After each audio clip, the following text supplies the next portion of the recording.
Darkness fades when you are near. Your light breaks through our deepest fear. You make the broken heart rejoice. In you we find our voice. We lift you high above the skies. With every breath our praises rise. Your love, it never fades away. We worship you both night and day.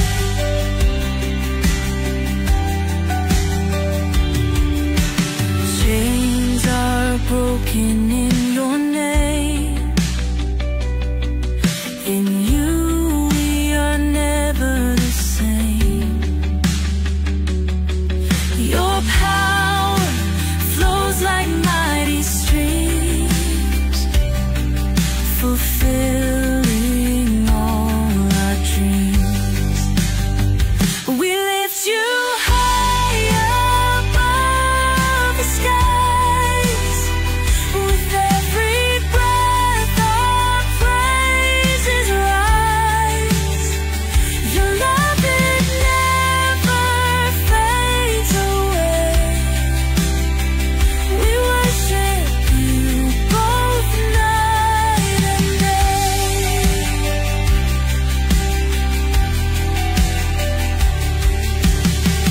Your name is power, life, and peace. By your word our fears release.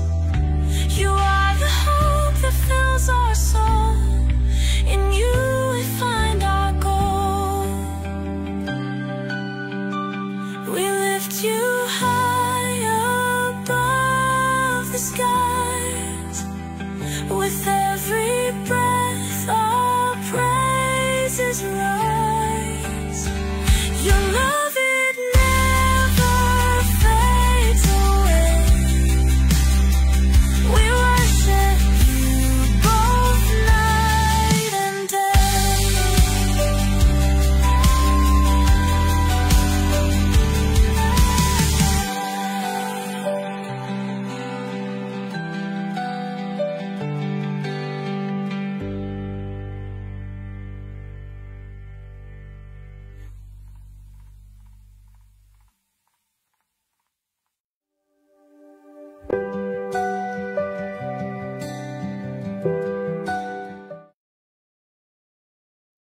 Hello and welcome sa Russia TV mga kapatid, at meron tayong debate na magaganap ngayon between Seventh-day Adventist and MCGI mga kapatid, sa topic na patutunayan ko na ang utos na pag-iikapo ay umiiral, nagpapatuloy at dapat pa ding sundin ng mga alagad ng Diyos mula noon hanggang sa panahon natin ngayon.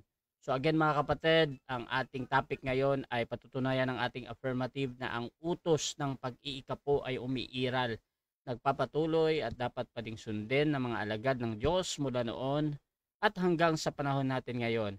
So affirmative natin mga kapatid, si Brother Denmar Santiago ng SDA, at negative naman si Brother Mario San Diego ng MCGI. So sa ating setup ng debate, standard ito ng Russia TV, yung 10-7 natin. So 10 minutes sa presentation, 7 minutes sa pagtatanong, 10 minutes sa rebuttal, 7 minutes sa second cross.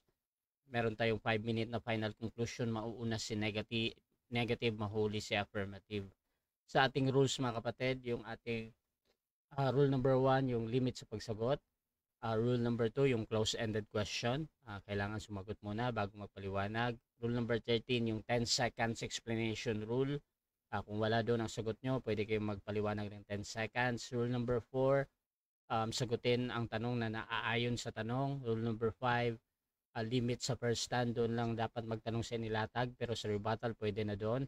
Rule number 6, parusa sa dalawang warning, minus 1 minute yan. Rule number 7, objection at clarification limit isang beses lang every question at no objection during final conclusion.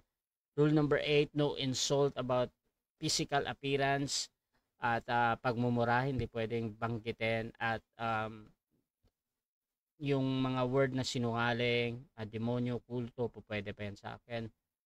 Rule number 9, no challenge question. Rule number 10, pwede magtanong ng sensitive question or personal question pero pwede ding tanggihan ng ating debatista.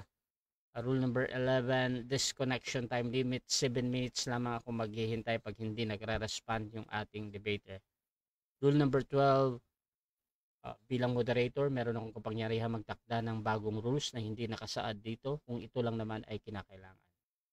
Rule number 13, bilang tagapamagitan, ako ay nagsisilbing tagapangasiwa lamang ng debate na ito at hindi responsible sa anumang pananaw, paniniwala o pahayag ng mga debater. Mga sagot at opinyon ay pananagutan ng mismong nagsalita, hindi rin ako mananagot sa anumang hindi pagkakaunawaan, pagkasira ng relasyon o iba pang epekto dulot ng nilalaman ng debate na ito. So by the way mga kapatid, ako nga pala si Rasha Vista. Ako po ay isang Catholic, one of the member ng Templar of Truth at ako po yung tatayong moderator, streamer, timer sa debate ngayon. So sumasang-ayon ba ang ating affirmative sa lahat ng nabanggit? Sumasang-ayon po ako, Mr. Moderator. At sumasang-ayon din ba ang ating negative? Yes po, sumasang-ayon po. Okay, so before natin simulan ang ating debate, syempre gusto ko muna kayong magpakilala at konting history ng topic na ito. Bakit pa ito nabuo? At syempre ano yung inaasahan ninyo sa inyong katunggali. Unahin natin ang ating affirmatibo. Pakilala ka kapatid. Okay, isang magandang umaga po sa inyo pong lahat mga kapatid at mga kaibigan. Muli po, ang inyong pong maliit na lingkod, Brother Denmar Santiago, isa pong layman ng aming church. Simpleng layman po dito sa aming church na Seventh-day Adventist. At mga kapatid, tayo po ay nagbabalik sa larangan ng debate. Sa matagal na panahon, hindi tayo nagkaroon ng ganitong gawain. No, dahil tayo matagal na nagpahinga sa ating pakikipagdiskusyon. Pero tayo ngayon nagbalik at ang ating kausap ay si Brother Mario. No? Siya po ay nagbabalak pa lamang po na umanib sa Iglesia ng Diyos o ng MCGI na tinatawag natin. No? So, ang aming paksa, mga kapatid, ay patutunayan natin na dapat pa rin sundin, umiiral pa rin, at nagpapatuloy pa rin ang ikapo mula noon hanggang ngayon, no? Pinagpapatuloy pa rin ng alagad o ng bayan ng Diyos, no? Yun po yung aming topic dahil ito yung hindi pinapaboran ni Brother Mario. No, dalangin natin ang usaping ito ay makatulong sa inyong pagpapalago sa pagkakilala sa ating Panginoon at nawa kayo ay makasumpong ng katotohanan lamang sa debating ito. Maraming salamat, Brother Rasha, and back to you. At pakilala din yung ating tututol naman. Okay, magandang tanghali sa inyo mga kapatid. Binabati ko po kayo ng magandang tanghali. Muntik na akong mangumpisal kay Bro Denmar kasi ang haba masyado. Muntik na akong mapaanib dun Parang kaaya-ayang pakinggan. Salamat sa inyo mga kapatid. Sa maiksing papasalamat at magandang tanghali sa inyo. Okay mga kapatid, so simulan na natin ang ating debate at bibigyan ko ng 10 minuto sa unang pagpapahayag yung ating affirmative. Pero by the way mga kapatid, please share yung ating live streaming ngayon kung gusto nyo yung mga ganitong content or pwede kayo mag-tag ng inyong mga friends mga kapatid dahil napakaganda ng topic natin ngayon. At bibigyan ko ng 10 minutes sa Brother Denmar Santiago ng STA. Kung meron ka pang may slides ka ba bro or share? Wala. Okay na. Proceed ka bro. Impromptu. 10 minutes. Okay. Isang magandang umaga ulit sa inyo mga kapatid, mga kaibigan. Muli po ang inyong pong maliit na lingkod, Brother Denmar Santiago, ay pumapailang lang muli sa inyong harapan ng inyong mga screen, no? So ayan, ang topic natin, mga kapatid, ito, basahin lamang natin yung topic natin. Patutunayan natin, mga kapatid, sabi dito sa topic, no? Wait lang. Okay. Sabi dito, patutunayan ko na ang pag-iikapo ay umiiral, nagpapatuloy at dapat pa ding sundin ng mga alagad ng Diyos mula noon hanggang sa panahon natin ngayon. Sa madaling salita, no, mga kapatid, saklaw nito yung mga dating alagad din ng ating Panginoong Diyos. No? Katulad ni Abraham. Ito basahin natin. Unahin natin si Abraham. Ang sabi ho dito sa Genesis 14:20, no? At purihin ang kataas-taasang Diyos na nagbigay ng inyong kaaway sa iyong kamay. At binigyan siya ni Abraham ng 10 bahagi ng samsam. Yan. So si Abraham pala ay sumunod doon sa utos ng pag-iikapo. Ibinigay niya doon sa pinakapunong pari na si Melchizedek. Yan. Ngayon, so ito ay isa lamang sa mga alagad ng Panginoon na tumupad ng utos ng ating Panginoon. No? At dadako tayo sa ating panahon. Mayroon din bang halimbawa gaya nito kay Abraham na sila din nagbigay ng 10 bahagi? Ito, basahin natin. May nagbigay ba ng kanilang 10? Meron ho. No? Meron. Ito, babasahin ho natin. Meron ho nagbigay. Yun nga lang, yung pagbibigay, ang pagbibigay nila, ninakawan nila. No? Ayan. Kaya ano nangyari sa kanila, mga kapatid? Ito sa aklat po ng mga gawa. No? Aklat ng mga gawa. Ito sabi, basahin natin. Dito po sa 5:1 hanggang sa patuloy. Puntaan natin.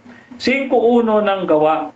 Datapwat isang lalaki na tinatawag na Ananias na kasama ang kanyang asawa na si Sapphira ay nagbili ng isang pag-aari. At lingid sa kanila, inilingid ang isang bahagi ng halaga at nalaman din ito ng kanyang asawa at dinala ang isang bahagi at inilagay sa paanan ng mga apostol.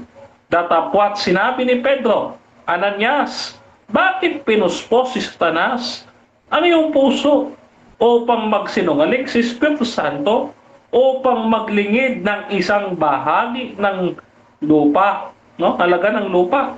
Nang yaoy nananatili pa, hindi baga gayoy nananatili ang iyong sarili. At nang may pagbili na, hindi baga sa iyo ang kapangyarihan. Ano't iniisip mong bagay nito sa iyong puso't ikaw'y nagsinungaling sa mga tao? Hindi ka nagsinungaling sa mga tao, kundi sa Diyos. At nang marinig ni Ananias ang mga salitang ito, humandusay siya at nalagot ang hininga. At sinidlan ng malaking takot ang lahat ng nakarinig nito. So dito, napansin natin, may senaryo na yung mag-asawa na Ananias at Sapphira ay bumili ng isang pag-aari. Pagkatapos, mga kapatid, ano nangyari? Sila'y nagtago ng isang halaga. Tinago nila isang halaga at yung kalahati ay sa mga apostol. Kaya dito, papansin natin, mga kapatid, nagnakaw sila. Ito yung sinasabi sa Malakyas, ang sabi ng Panginoon, ninanakawan baga ninyo ako. Yan. Nagnakaw, kaya ano nangyari? Pinarusahan. Kaya sa ating panahon, mga kapatid at mga kaibigan, ang utos ng ating Panginoong Hesukristo ay hindi po nagbabago. Patunayan po natin. Mateo 5:17 hanggang 18. Sabi ay ganito, huwag ninyong isiping ako'y naparito upang sirain ang kautusan o ang mga propeta. Ako'y naparito hindi upang sirain, kundi upang ganapin. Sapagkat katotohanan ang sinasabi ko sa inyo, hanggang sa mga wala ang langit at ang lupa, isang tuldok o isang kudlit sa anumang paraan ay hindi mawawala sa kautusan hanggang sa maganap ang lahat ng mga bagay. Kaya dito, mga kapatid, hindi ho nawawala ang kautusan. Hindi nabawasan, hindi nawalan ng bisa, hindi sinira, walang pagbabago. Yun pa rin ang utos. Kung ano ang utos noon, ganun pa rin ang utos ngayon. Isang pampatunay na ang dating utos, yun pa rin ang utos. Ay sabi dito, sa aklat naman ng mga apostoles. Sabi dito ng mga aklat ng apostoles,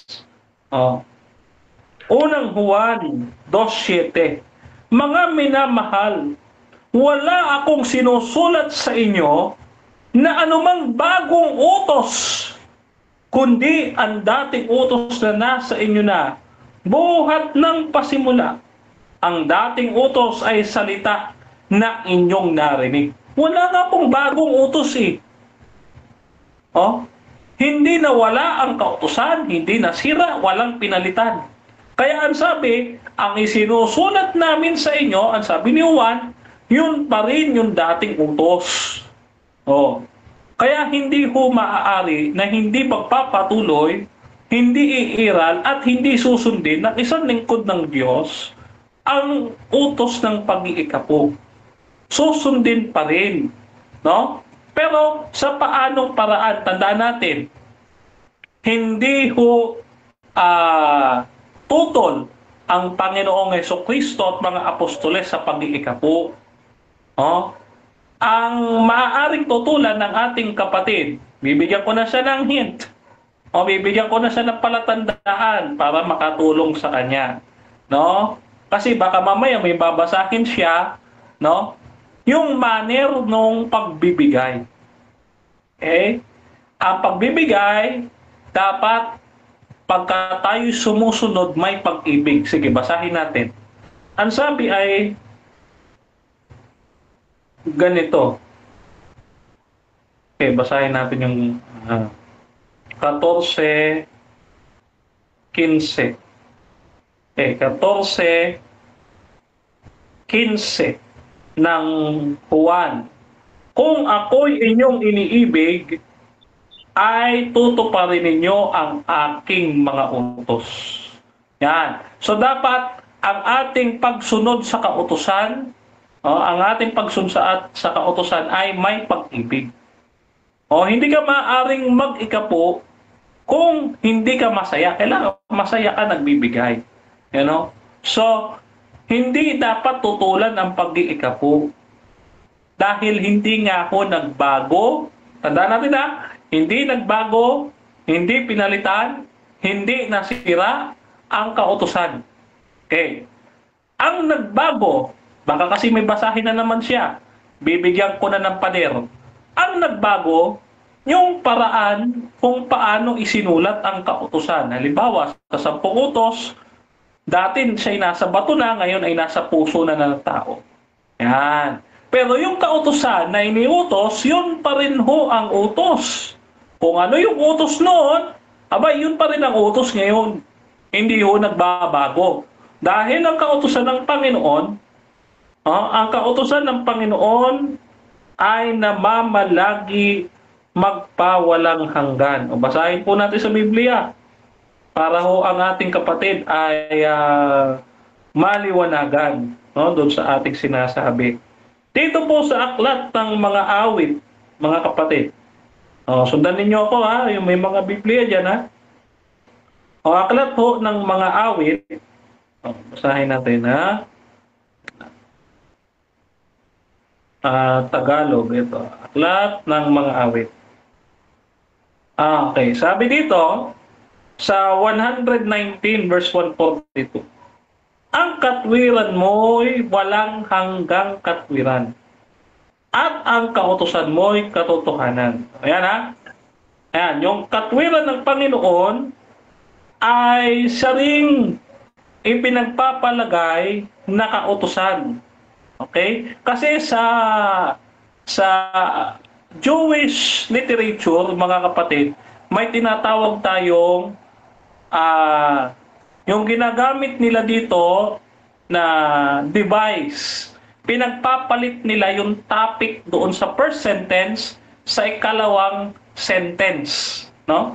Yan yung tinatawag nating psalmistic chiasm, no? So yung katwiran dito ay ipinagpapalagay doon sa posisyon ng kautusan. Kaya sabi dito, ang kautusan, ang kaharian, ang katwiran mo ay walang hanggan, ang kautusan ay katotohanan. Sa madaling salita, gagawin natin, ang sabi doon, ang kautusan ay walang hanggang katwiran. So ipinalit lang natin kasi yun po ang kanilang literary usage o ginagawa ng mga Israelita o mga Hudyo sa kanilang mga sulatin.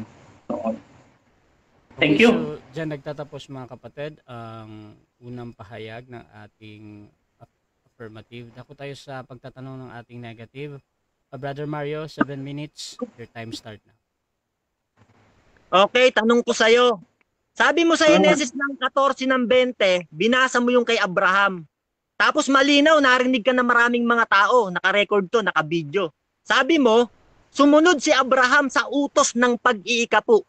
Yan, narinig ka ng mga tao, sabi mo yan.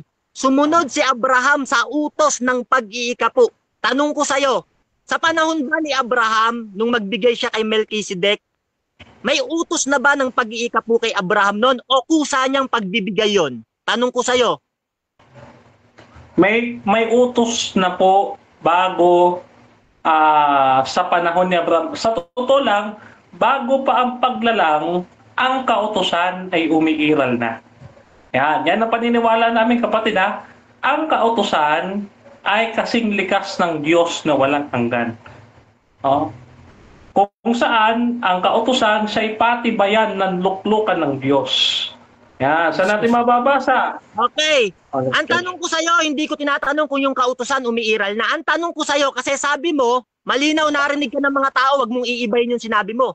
May utos na, sabi mo kay Abraham ng pag-iikapo nung magbigay siya kay Melchizedek. Narinig ka ng maraming tao, wag kang magsinungaling. Tanong ko sa'yo, meron ka bang mababasa na si Abraham inutusang mag-ikapo kay Melchizedek? Meron o wala? Yes, meron. Sabi ko nga sa'yo, ang kautusan umiiral na bago pa kay Abraham. Kaya ako maliwanag eh. Dito basahin natin 89:14 ng awit. Katwiran at kahatulan ay patibayan ng iyong luklukan. Ayan. So yung kautusan, ang kautusan, patibayan ng luklukan ng Diyos. Kung tatanggalin mo ang kautusan, mawawala din ang Diyos sa langit. Okay, tanong ko sa'yo, wag tayong maglokohan. Hindi ko papansinin yung binasa mo, malayo yan eh. Sabi mo, merong mababasa na may utos na kay Abraham ng pag-iikapo nung magbigay siya kay Melchizedek. Ngayon, maraming nagbabasa ng Biblia, alam nila yan kung may utos talaga o wala. Ngayon, tanong ko sa'yo, sabi mo meron. Nasaan yung sitas na mismong inutusan ng Diyos si Abraham na magbigay siya kay Melchizedek? Yung sitas, sabi mo meron. Wag tayong maglokohan, labas mo sitas. Ito nga. Ito, sagot, Mr. Moderator, 30 seconds. Ang kautusan, singlikas ng kalikasan ng Diyos na walang hanggan. Inuulit ko nga, yung patibayan ng luklukan ng Diyos ay nakabase sa kautusan sa awit 89 verse 14. Sa madaling salita, bago pa kay Abraham, may kautusan na bago pa lalangin si Eva. Sige, alam naman na nanonood yan kung may utos o wala eh. Hindi na kita pipilitin dyan. Dito sa Acts ng 5, ng 1, ng 5, binasa mo. Kay Sapira. Tanong ko sa'yo, yan ba patungkol sa ikapo? Sa chapter na yan, may mababasa ka ba na binanggit dyan ng ikapo? At dinala mo sa Malakay ng Diyos yung talata na yan? May mababasa ka bang ikapo dyan sa chapter na yan? Meron o wala? Sagot, categorical. Meron. Meron. Behind the text. Okay? Kasi may konteksto yan eh. Dahil nga yung pag-iikapo ay hindi naman tinanggal. Sabi nga natin, ang kautusan ay hindi nasira. Walang mawawaglit kahit isang tuldok o kundit sa kautusan. Kaya hindi malabo na ikapo po ang tinutukoy diyan, kapatid. Next question. Okay. Alam mo, napakalayo ng sagot mo eh. Ang tanong ko sa'yo, liwanagin mo utak mo. Diyan sa mismong context ng Acts ng 5, meron ba diyan binanggit na ikapu? Huwag kang sumagot ng kung ano-ano. Meron o wala, sagot categorical. Objection, Mr. Moderator. Objection. Objection din, moderator. Sumasagot ka ng Brother wala. Denmar, Teka lang, unahin teka. muna natin. Brother Denmar muna, Okay. Brother Mario. Brother Denmar. Mr. Moderator, ayon sa ating rules, bawal ang ad hom. Sabi niya kasi, liwanagin ko yung utak ko. No? Okay, So, okay. ad hom mo yun, Mr. Moderator. Okay, Kaya so magtanong siya ng maayos. Okay, so Brother Mario, ayon Objection sa din, moderator. Oo, wait lang bro ha. So, ang objection dito ay patungkol dun sa pagbanggit mo ng liwanagin ang utak. Brother Mario, anong counter objection mo doon? Ang counter objection ko, ang tanong ko kasi, Acts ng 5 ng 1 hanggang 5, binasa niya. Tinatanong ko dun sa Acts ng 5, kung tumutukoy ba sa ikapu yan. Kasi sabi niya, dinala niya yan sa Malakit ng 3:10, yung talata na yan. Kaya Okay. hinahanap ko kung sa ikapu o gumagawa lang siya ng kwento ng kasinungalingan niya. Kaya Okay. tinatanong ko, nasaan? Sabi niya, meron. Okay, Labas okay. niya, sitas ngayon. Okay, so ganito ang hatol ko sa objection ni Brother Denmar. Again, meron tayong rules mga kapatid patungkol sa hindi pagbanggit ng mga physical appearance gaya ng sinasabi mo Brother Mario, yung utak ba. Pwede mong gamitin yung ibang salita gaya ng pag-iisip, pero ang utak kasi is a part of a body. So dito klaro naman yung tanong din ni Mario. Brother Denmar, ready ka nang sumagot bro? Ito, sagot ko, Mr. Proceed, bro. Moderator. Talata daw. Sabi ko nga po, meron. Behind the text. Dahil hindi nga malabo na ikapu ang tinutukoy doon dahil hindi po nasira, hindi pinalitan, at hindi binago ang kautusan. Mateo 5:17 hanggang 18. Ayan, next question. Isang kudli tutundok, hindi nagbago. Next question. Okay. Okay, sabi niya, sige, pakakawalan kita dyan. Ito sabi niya, ang utos ng Diyos hindi nagbabago. Narinig siya ng maraming tao, wag mong i-deny yan. Ngayon, tanong ko sa'yo, sabi ng Diyos, magpapatuli noon. Pero ngayon, sa Galatia ng 5:6, kay Kristo Jesus, ang pagtutuli ay walang kabuluhan, datapot ang hindi pagtutuli. Tanong ko sa'yo, sa panahon ni Kristo, ang pagtutuli ay wala ng kabuluhan. Nagbago ba utos? Categorical, oo o hindi? Hindi po. Hindi po. Kasi hanggang ngayon, tuli ka. Hindi ka ba tuli? Baka supot ka. Ako kasi tuli ako Gusto mo makita? Kaya hindi nagbago. Yung dating utos noon, yun pa rin ang sinusunod ko. Nagpatuli po ako. Baka kayo hindi. Next question. Hindi ka nyo po Sabi muna. mo, ang salita ng Diyos hindi nagbabago, hindi nasisira, walang binago. Narinig ka ng maraming mga tao, wag kang di-deny. Ngayon, tanong ko sa'yo, sabi sa Mateo ng 5:28 hanggang 29, narinig nyo ang sinasabi sa kautusan ni Moises na wag mangangalo niya. Sa panahon naman ni Kristo, sabi niya, ngunit sinasabi ko naman sa inyo, ang sino man tumingin ng mahalay sa isang babae ay nagkakasala na ng pangangalo niya sa kanyang puso. Sa panahon ni Moises, wag kang mangangalo niya. Sa panahon ni Kristo, tumingin ka lang, nagkakasala ka na ng pangangalo niya sa kanyang puso. Nagkaroon ng pagbabago sa panahon ni Kristo. Ngayon, sino ang mas nagsasabi ng totoo sa inyo? Si Kristo o ikaw? Categorical sagot.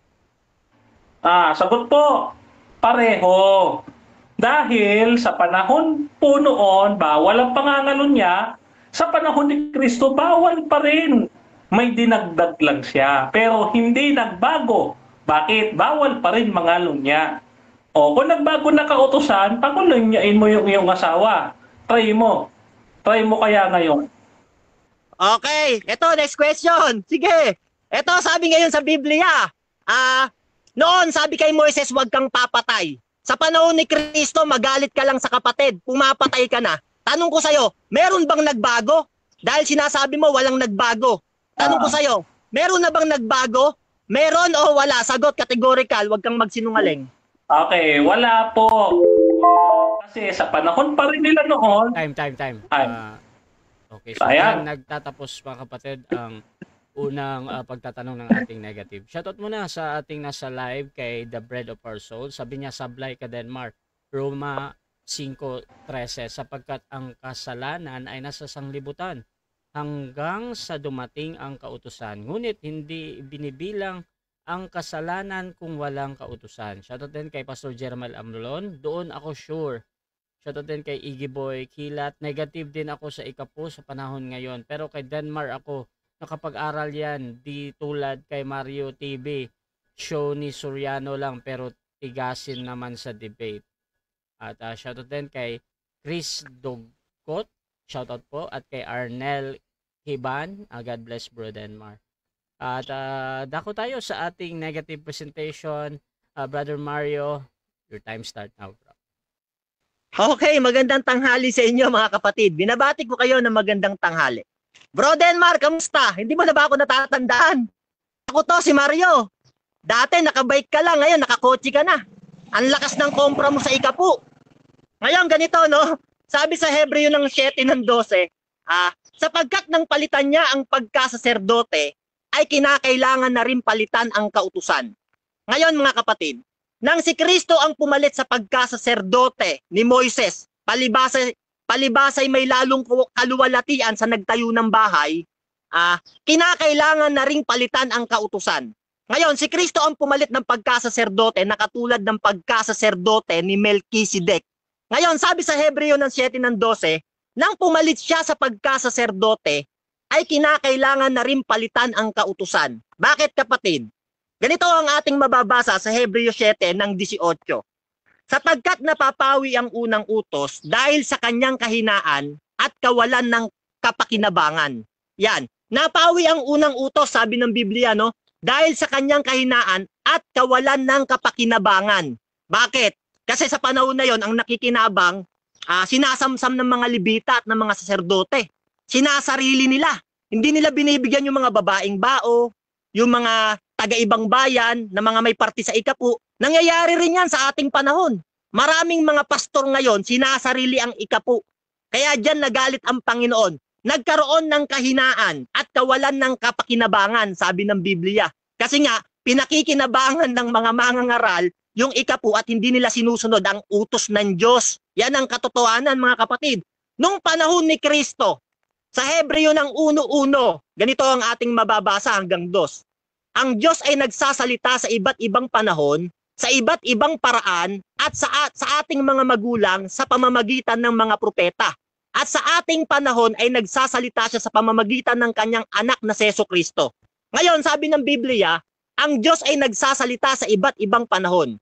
Merong kautusan ng Diyos na para kila Moises at para sa mga Levita, at merong kautusan ang Diyos na para naman sa mga Kristiyano. Yan ang intindihin mo, Denmark. Ngayon, mga kapatid, no? Sa panahon ngayon natin, mga kapatid, nung si Jesus na ang pumalit sa pagkasaserdote ni Moises, na katulad ng pagkasaserdote ni Melchizedek, at si Kristo na ang ating saserdote sa ating panahon, pinalitan na ang kautusan. Bakit? Bakit pinalitan, no, mga kapatid, no? Ganito ang ating mababasa, no? Ano ang ipinalit sa kautusan sa ating panahon? Ito ang sabi sa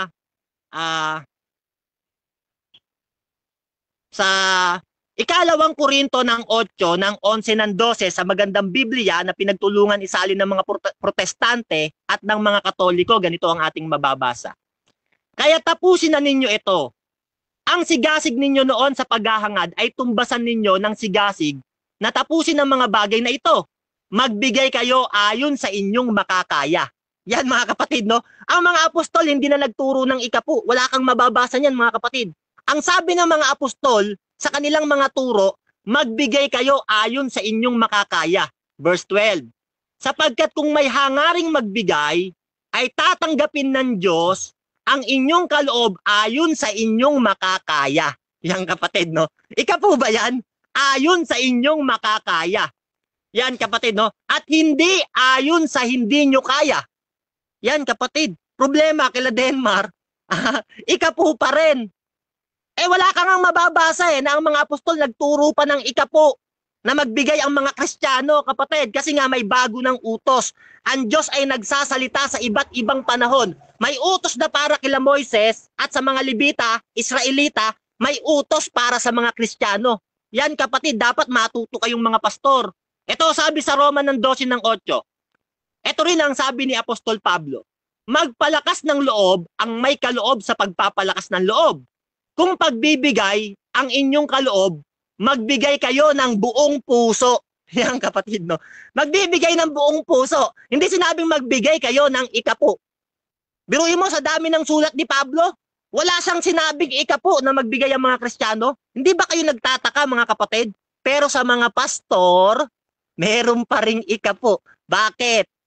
Nagpapalaki kasi at nagpapataba ng kanilang mga tiyan. Ngayon, ang sagot, ganito. Ito ngayon ang sabi ni Pablo ulit sa 2 Korinto ng 9:7. Walang inutos na ikapo. Ito ang sabi, no? Ang bawat isa ay dapat magbigay ayon sa kanyang pasya. Maluwag sa loob at hindi napipilitan lamang sapagkat iniibig ng Diyos ang nagbibigay ng may kagalakan. Yan, kapatid, no?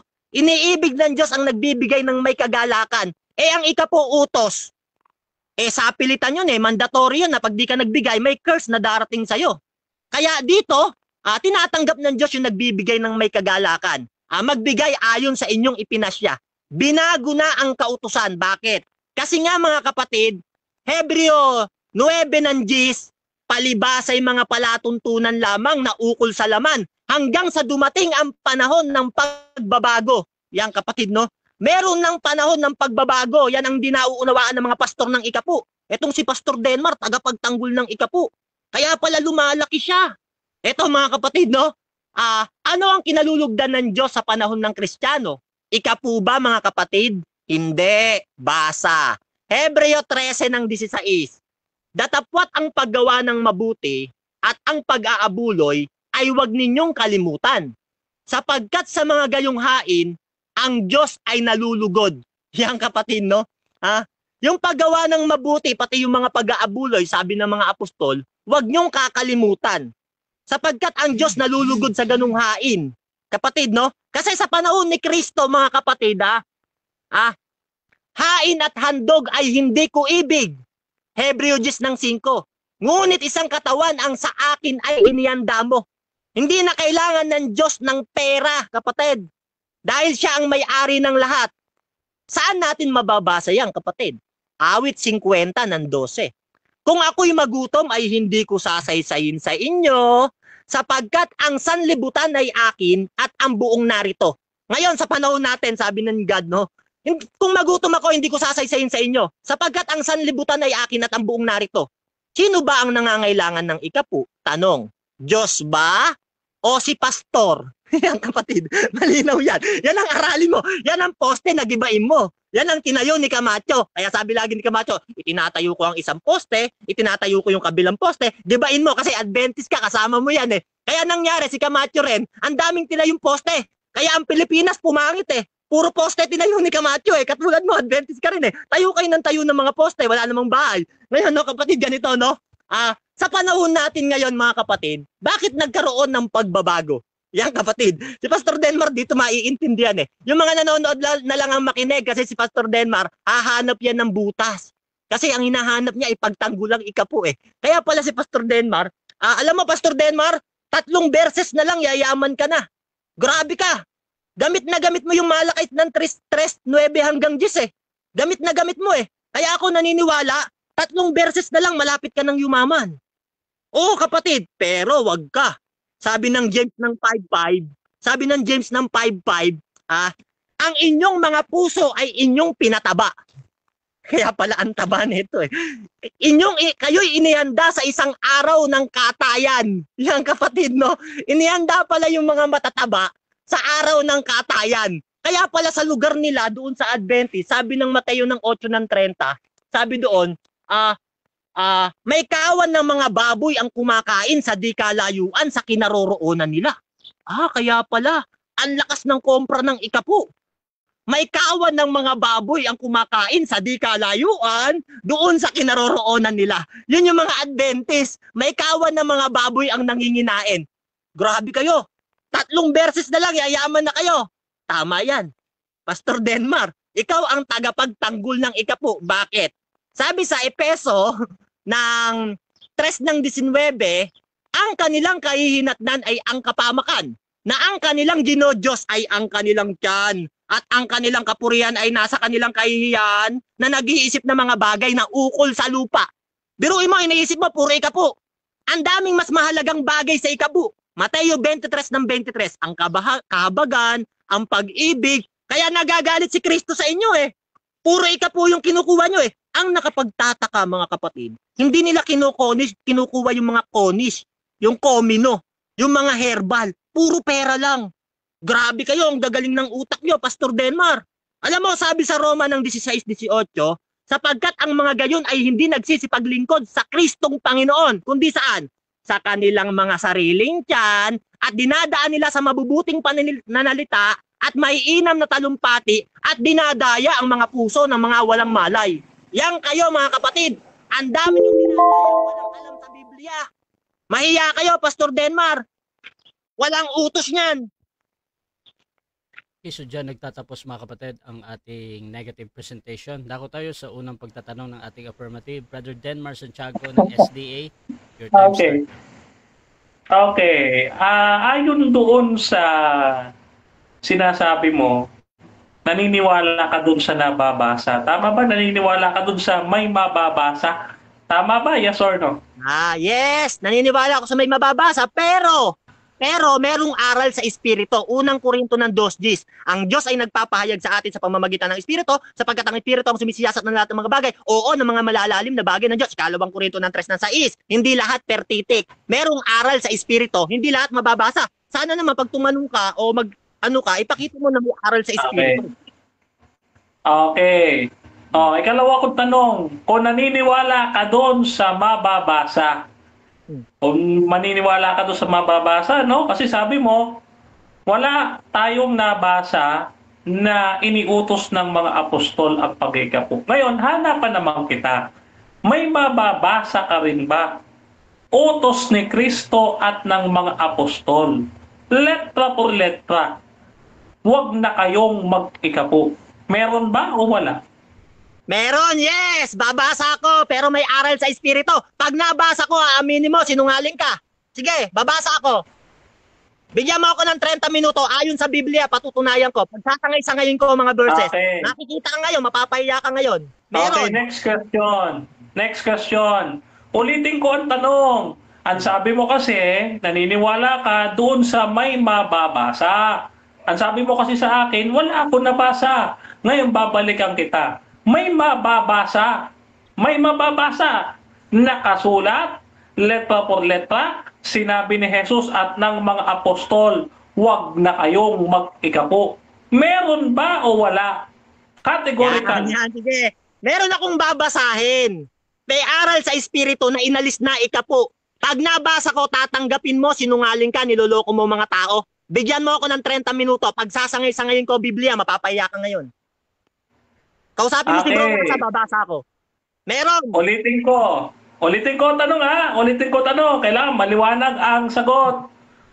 May mababasa ba nakasulat, letra por letra, sa bagong tipan na huwag na kayong mag-ikapu? Meron ba o wala? Categorical. Meron o wala? Meron nga. Ang tigas ng ulo mo. Kanina pa ako sumasagot na meron eh. Babasa nga ako. Bigyan mo akong 30 minuto. Pag sasangay-sangayin ko Biblia, papakita ko ngayon, sinungaling ka. Pag nabasa ko, makikita ng buong mundo kasi sinungalingan mo. Bigyan mo akong 30 minuto, iling ka kay Rasa.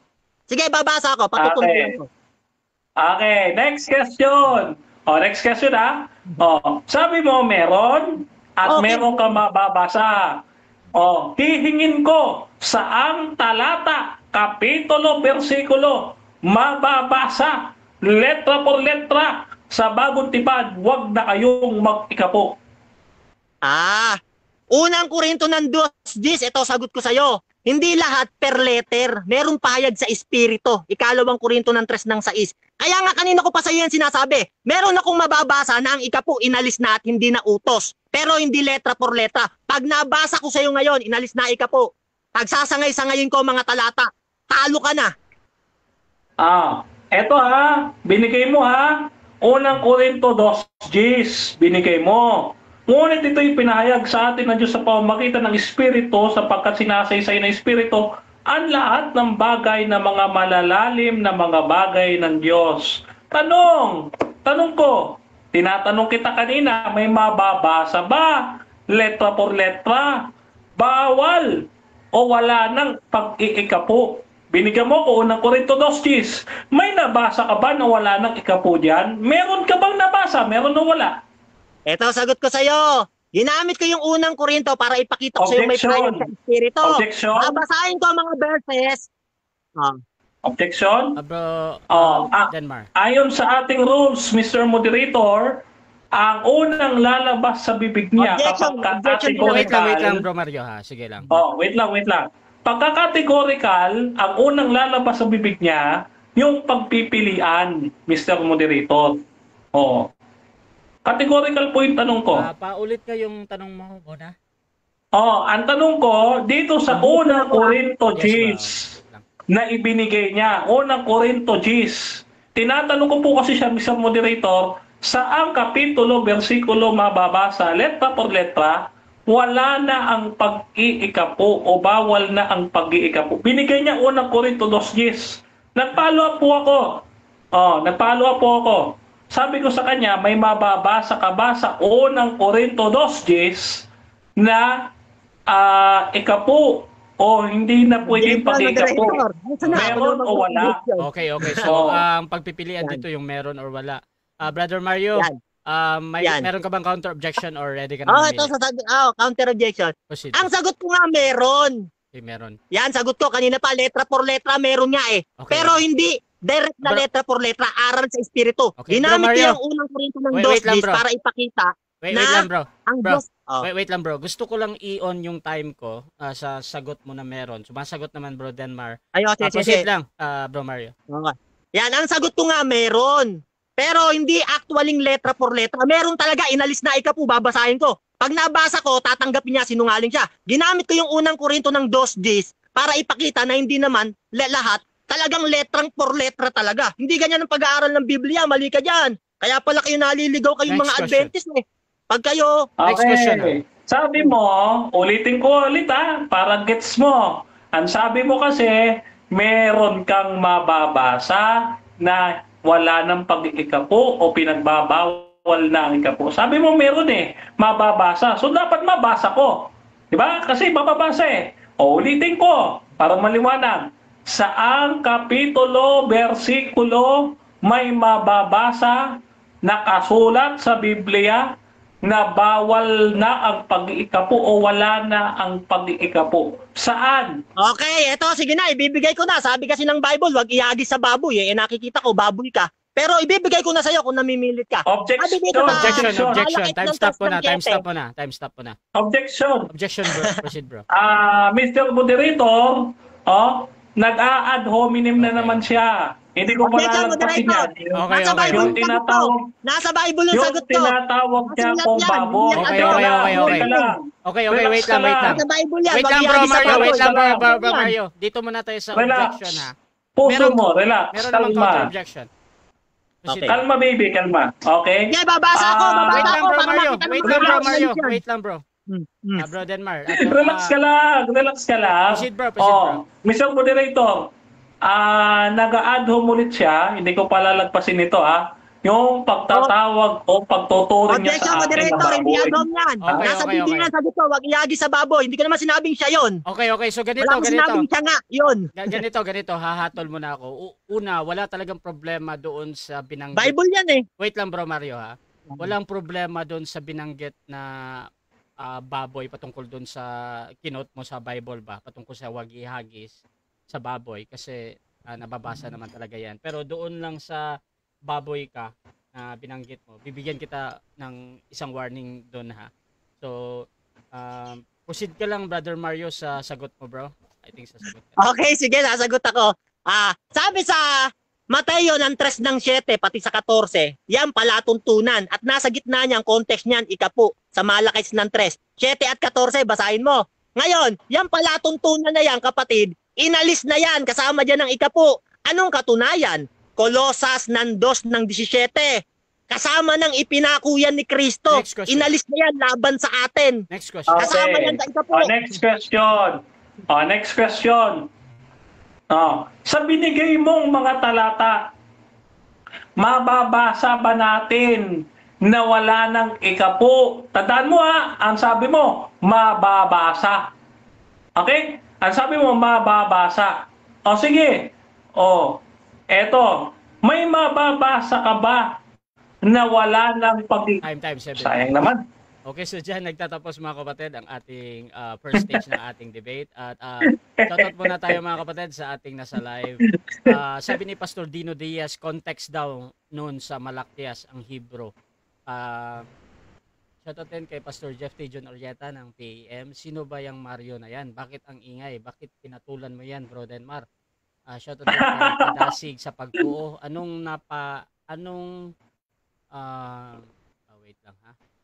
Kadasig sa pagtuo. Literal talaga pag walang alam, maingay. Shoutout din dito kay The Bread of Our Soul. Ang mga saserdote ang tumanggap ng ikapo. Hebrew 7:12. Shoutout din kay Jose Vaire. Si Mario ata ang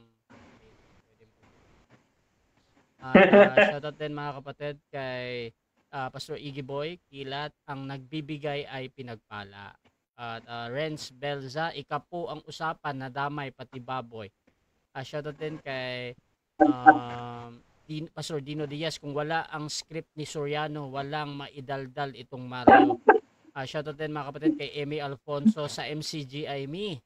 Shoutout din mga kapatid kay Pastor Jeramil Amlon, doon ako sa sure.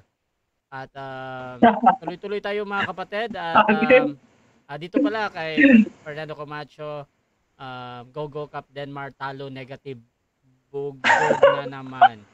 So Brother Denmark Santiago, rebuttal bro, 10 minutes. Okay. Your time start na. Kita po ninyo mga kapatid kung paano sumagot ang ating Panginoong Jesus kay Satanas. Ang lagi niya sagot, ayon sa nasusulat. Kailangan nasusulat. Siya nagbigay ng pamantayang kamo. Hindi ko pa ginagalaw lahat ng kanyang pinagsasabi kanina ha. Hindi ko pa lahat ginagalaw. Hindi ko pa lahat tinatanong. Kasi tatanong natin mamaya. Kaso, gumuho na lahat. Kasi ang pamantayan niya lang pala, wala daw tayong mabasa na iniutos ng mga apostol ang pag-iikapo. No? Yan. Yan ang kanyang batayan. Yan yung kanyang paninindigan sa debating ito, kaya pala siya tumututol. Kasi walang mabasa. Nung ginanapan natin ang mababasa, no, ay nagkandara pa na, gumugulong na. Edi yung sinasabi niya, no, ay wala na ho, gumuho na. Ano? Sabi niya kanina, siya daw ang magtatayo. Abay, bakit ka bang tatayo? Negative side ka! Negative side ka ako, kapilbative, ako magtatayo. Okay lang kung poste itatayo namin, wag lang flood control project. Ngayon. Ito hindi mo maintindihan eh. Ang kautusan ay umiiral na, no, bago pa kay Abraham. Katulad ng pagpatay, ang kasalanan ni Cain na pagpatay, no? Kaya yun ay kinundina ng Diyos kasi bawal ang pumatay, no? Kaya yung kautusan, kahit yung pag-iikapo, wala pa si Abraham ay may utos ng pag-iikapo. Awit 89 verse 14. Ang kautusan ay patibayan ng luklukan ng Diyos. Dahil ang kautusan, singlikas ng Diyos na walang hanggan. Dahil ang kautusan ay nakatatag sa pag-ibig ng Diyos. Basahin natin. No? Basahin natin.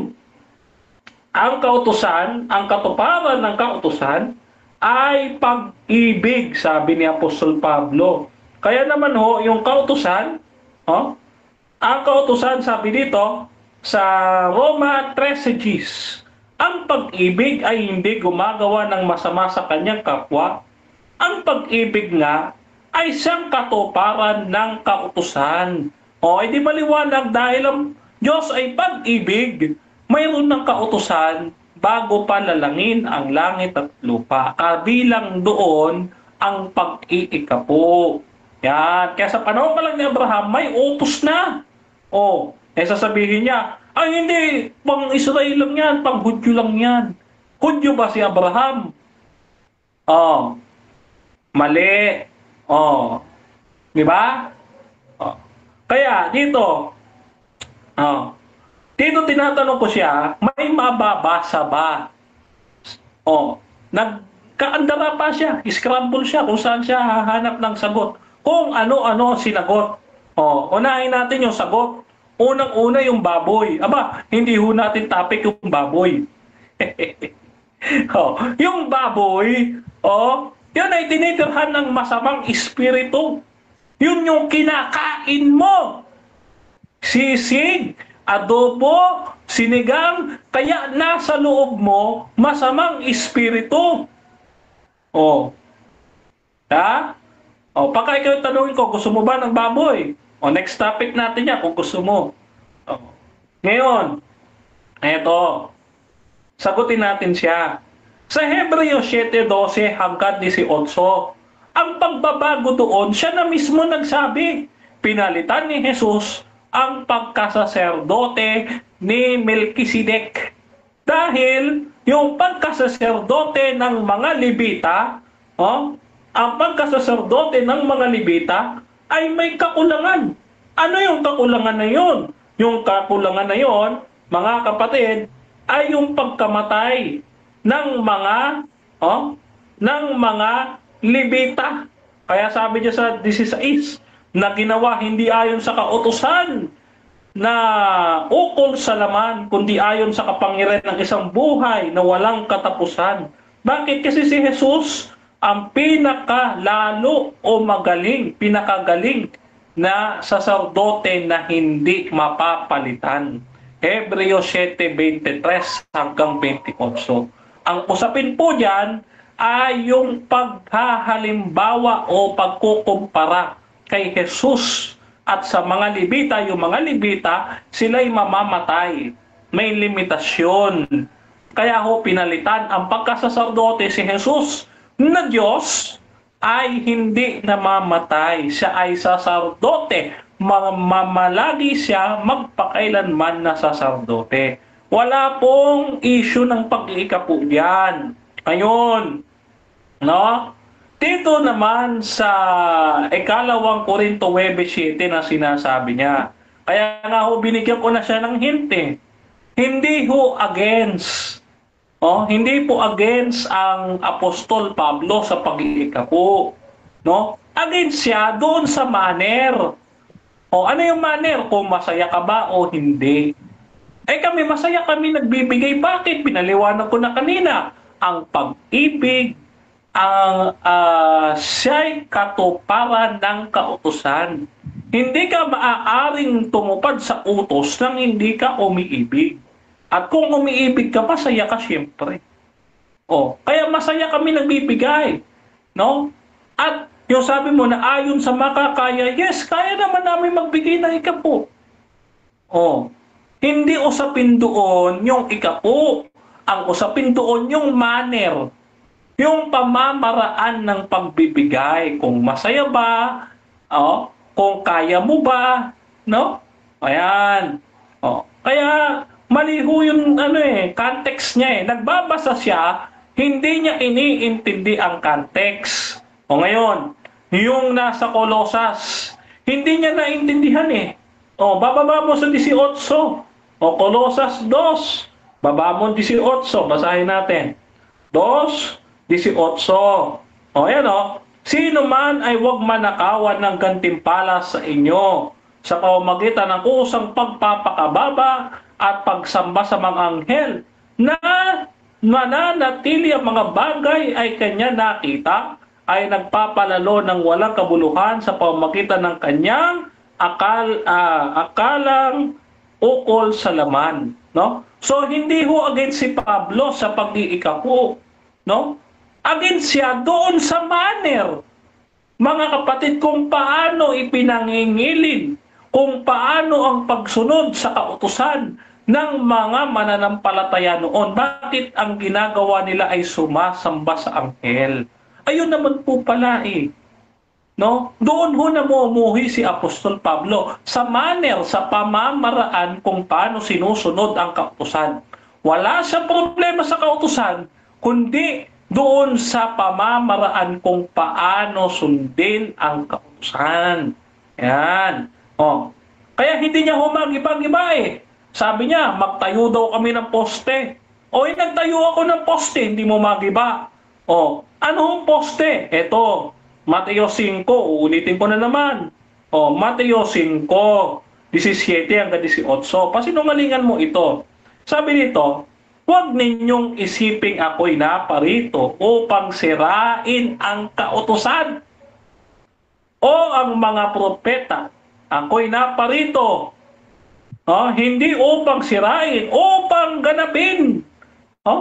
Sapagkat katotohanang sinasabi ko sa inyo, hanggang sa mawala ang langit at ang lupa, ni isang kudlit o tuldok sa anumang paraan, ay hindi mawawala sa kautusan, hanggang sa maganap ang lahat ng mga bagay. O maliwanag, hindi mawawala. O sino masusunod? Si Jesus. No? Si Jesus ang masusunod. O ngayon, para manalo ka, para makasuntok ka naman kahit isa kasi walang tumatama eh, para nagja-jab sa hangin eh. Ha? Kailangan may mabasa ka, letra por letra, no? Na bawal na. Hindi na, wala na ang pag-iikapo. No? Para maka-score ka. Kasi wala eh. No? Wala. Anong nangyari? Bulagta. Bulagta yung argumento mo, kapatid. Para mananalo ka sa debating ito, ha? Yun ang payo ko sa'yo. Para hindi ka kasi... Okay, thank you. Okay, so dako tayo sa second cross ng ating negative. Brother Mario, your time start now. Okay, sige. Ito tanong ko sa'yo. Saan nakapaloob ang kautusan ng ikapo? Sa orihinal na salin ng Biblia sa Greek? Sa dekaremata ba? O sa nomoy? O doon sa dikay o krima krisis na sinasabi? Tatlo kasi kautusan sa old eh. Saan nakapaloob? Dekaremata, nomoy, o krisis? Sagot. Okay, eto sagot. Wala dyan sa binabanggit mo. Bakit? Kasi, eto paliwanag ko kasi, yung pagbabasa mo ng Greek, mali. Anong nomoy? Baka nomos. Kita mo? Mali-mali ka mag-Greek, mag-Hebrew. Okay, ang nomos, kautusan din yan. Ang nomoy palatuntunan, kaya mag-aral ka rin. Ito, tanong ko sa yung pangalawa, wala kang nasagot eh. Tanong ko sa iyo ganito, kung ang utos ay magbigay ng ika-10 at ang ibinigay ko lang ay 9.7 ng ikalawang Korinto. Tanong ko sa iyo, nagkakasala na ba ako doon kung ibinigay ko yung ipinasya ng aking puso? Sagot. Okay. Sagot. Nagkakasala o hindi? Categorical sagot. Okay. Wait lang. Mr. Moderator, objection muna ako. Objection din ako, moderator. Hindi yan makasagot. Wait lang, bro, Mario. Unahin talaga natin. Wait lang. Proceed, bro. Wait lang. Mag-object ako, Mr. Moderator. Kasi, ito topic namin. Ang topic namin, yung pag-iikapo. Wait lang. Relax ka lang. Relax ka lang. Yung pag-iikapo. Ngayon, medyo maguluho yung kanyang tanong. Kaya pakiayos niya yung bang tanong na maiintindihan. Okay. So, ang objection dito is magulo daw yung tanong ni Bro Mario. Bro Mario, counter-objection, bro? Okay, sabi niya, ang topic daw ikapo. Sa second po ng rebuttal, kahit anong tanong to, kung wala kang maisagot, mag-next question ka na lang. Kasi nga, malinaw ang tanong. Okay, so ganito. Sa tanong kasi, tinatanggap ko yun as a valid question naman. Pero si Brother Mario, ulit nga yung tanong mo, bro. Pwede mo mas i-clarify pa para mas... Tanong ko sa iyo, kung ang utos ay magbigay ng ika-10 at ang ibinigay ko lang is 9.7 ng ikalawang Korinto. Tanong ko sa'yo, nagkakasala na ba ako doon kung ibinigay ko yung ipinasya ng aking puso? Sagot, categorical. Nagkakasala o hindi? Okay, 10 seconds. Proceed, 10. No? Yun Time po resume. yun ayon sa inyong intensyon. Kung intentional o hindi. Kasi baka mamaya ayaw mo lang talagang magbigay pero hindi ka tutol sa ikapo. Objection! Your Next Honor. question. 10 seconds yun, bro. Next question. Ang tinatanong ko kung nagkakasala ba ako o hindi. Ano ba yan, kapatid? Yung sagot na maayos naman, nagkakasala ba o hindi? Sagot categorical. Okay, ito sagot. 10 seconds. Proceed, 10 seconds. Ayon no, sa inyong intensyon. Kasi sa nakikita ko, gusto mo nang mag-ikapo pero kulang. Kaya nga, batay ho yun sa intensyon mo kung gusto mo sadyain o hindi. Sige, sabi mo, yes, nagkakasala. Nag-yes ka, narinig ka ng mga tao. Tanong, bakit ako nagkakasala kung yun ang pasya ng puso ko? Tanong ko sa'yo, ang Diyos ba namimilit kahit wala ka ng pera? Namimilit ba siya? Oo. Pinipilit niya talaga? Categorical, namimilit siya o hindi? Kahit wala ka ng pera, ayun lang kaya mo. Okay, 10 seconds. Wala ko sinabing yes kanina. Ang sabi ko, sabi ko kanina, nakita ko, 10 wait lang, seconds to, bro. Wala tong objection, bro. 10 seconds to yan. relax ka lang. Relax ka lang. Proceed, 10 seconds. Pakiulit yung time ko, Mr. Moderator. Ito ha, wala ko sinabing yes kanina. Ang sabi ko, depende sa'yo. Kasi sa nakikita mo, Objection, hindi Your ka Honor, agad categorical sumagot po. dito. Next Hindi siya question. sumagot ng yes o hindi. Bro, Mario, 10 seconds yung ginamit niya dito, bro. Kahit anong Ay, sabihin niya oo, dito. sorry. Proceed. Sorry. Hindi. Time na, bro, Denmar. Next question na. 4 minutes and 11 seconds. Okay, sige. Ito na. Tanong ko sa'yo, kung ang utos ay 10 at ang ibinigay ko ay 8.11 to 12 ng ikalawang Korinto na sinasabi ng Diyos, magbigay ka ayon sa iyong makakaya at hindi ayon sa hindi nyo kaya. Tama ba ang Diyos dyan o mali? Sa categorical sagot. Tama ba siya o mali?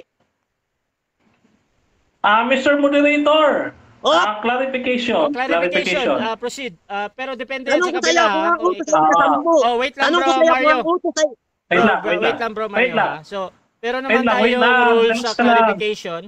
Proceed lang, clarification.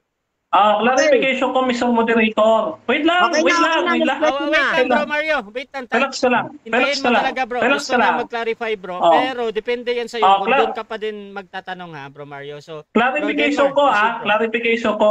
Mr. Moderator, umiikot yung screen niya kanina nung nagtatanong siya.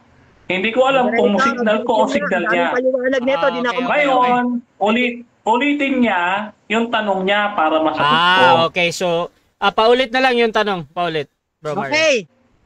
Tanong ko sa'yo, kung ang Naka-time utos stop ay pa din.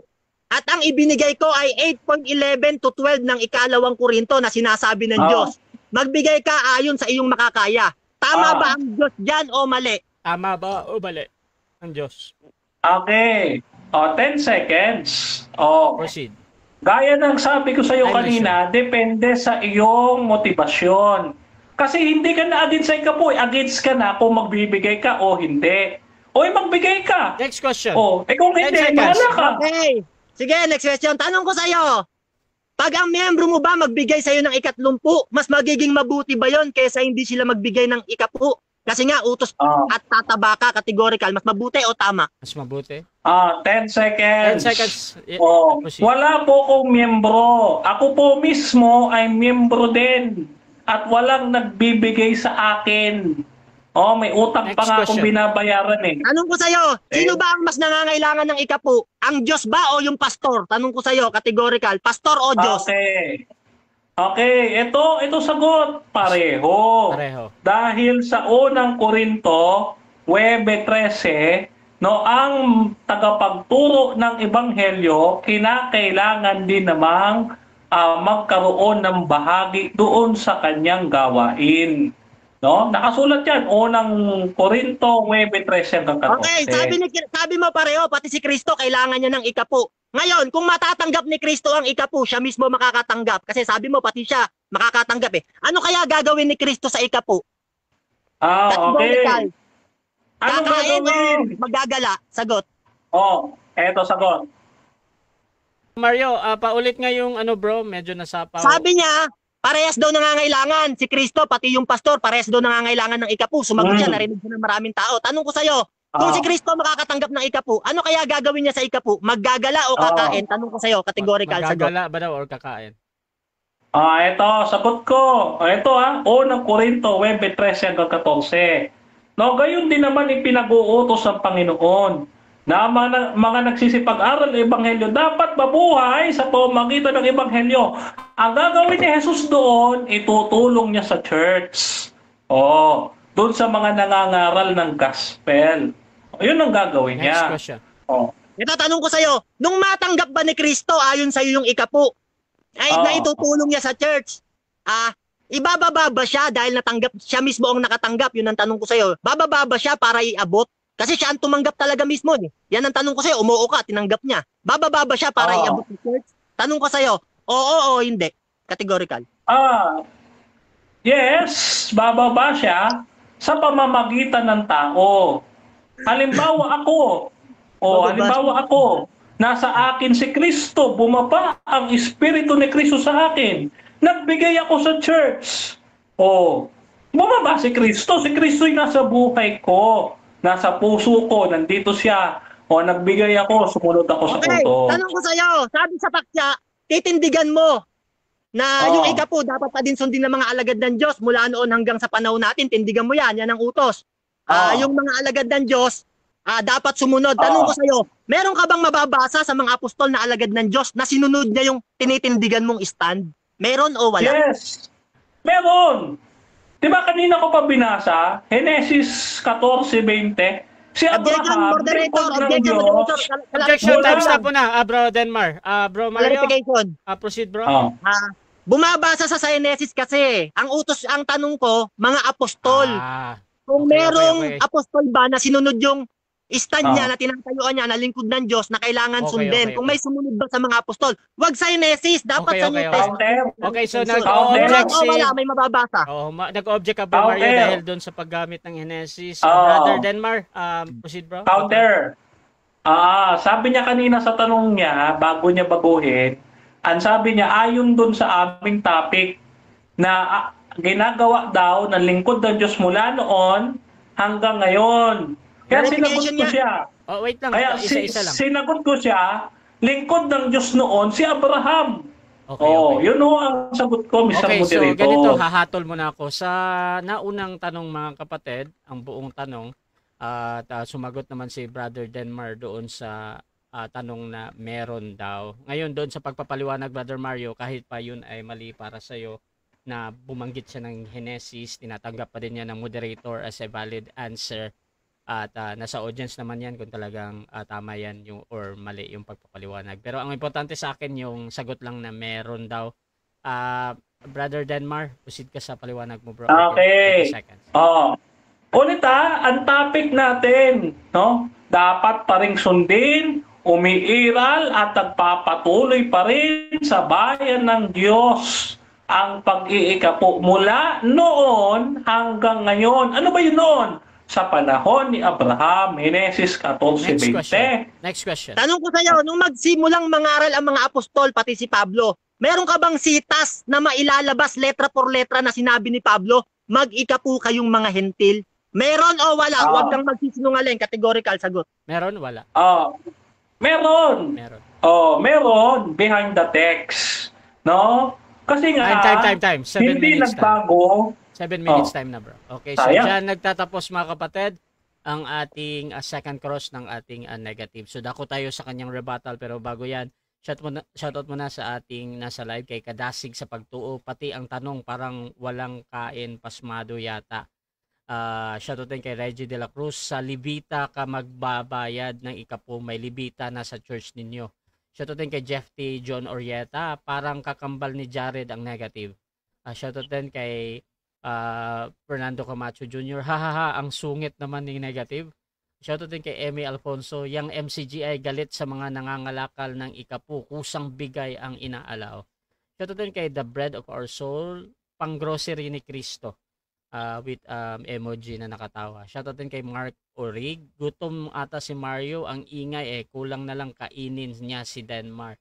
Shoutout din mga kapatid kay Ronaldo Romo. Haha, very hyper ang tagasunod ni Soriano.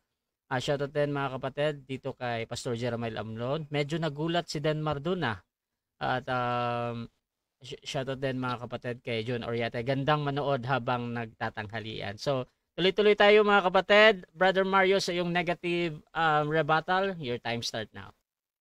Yan mga kapatid, magandang tanghali sa inyo. Nakita nyo, nilikot ko yung mga tanong. Si Pastor Denmar parang nawawala sa sarili. Hindi alam kung ano sasagot. Ang ginawa puro 10 seconds. Tapos alam niya mga kapatid, nalilito siya kung nasaan talaga yung pinakatanong. Kasi pinapakita ko sa inyo yung kawalan niyang alam, kapatid, no, mga kapatid, no. Alam niyo mga kapatid, sa panahon natin ngayong mga Kristiyano, sabi sa Galatia ng 18 ni Apostol Pablo, kung kayo'y pinapatnubayan ng Espiritu, ay wala na kayo sa ilalim ng kautusan. Yan kapatid, no? Yung sa panahon po nating mga Kristiyano, kung ikaw ay pinapatnubayan na ng Espiritu, wala ka na sa ilalim ng kautusan. Bakit? Ipinagtapat yan ni Apostol Pablo dito sa Roma ng 7:6, sabi niya, datapwat nga'y wala na tayo sa kautusan, yamang sa nakatali sa atin, kundi nagsisipaglingkod na tayo sa panibagong Espiritu at hindi sa dating sulat.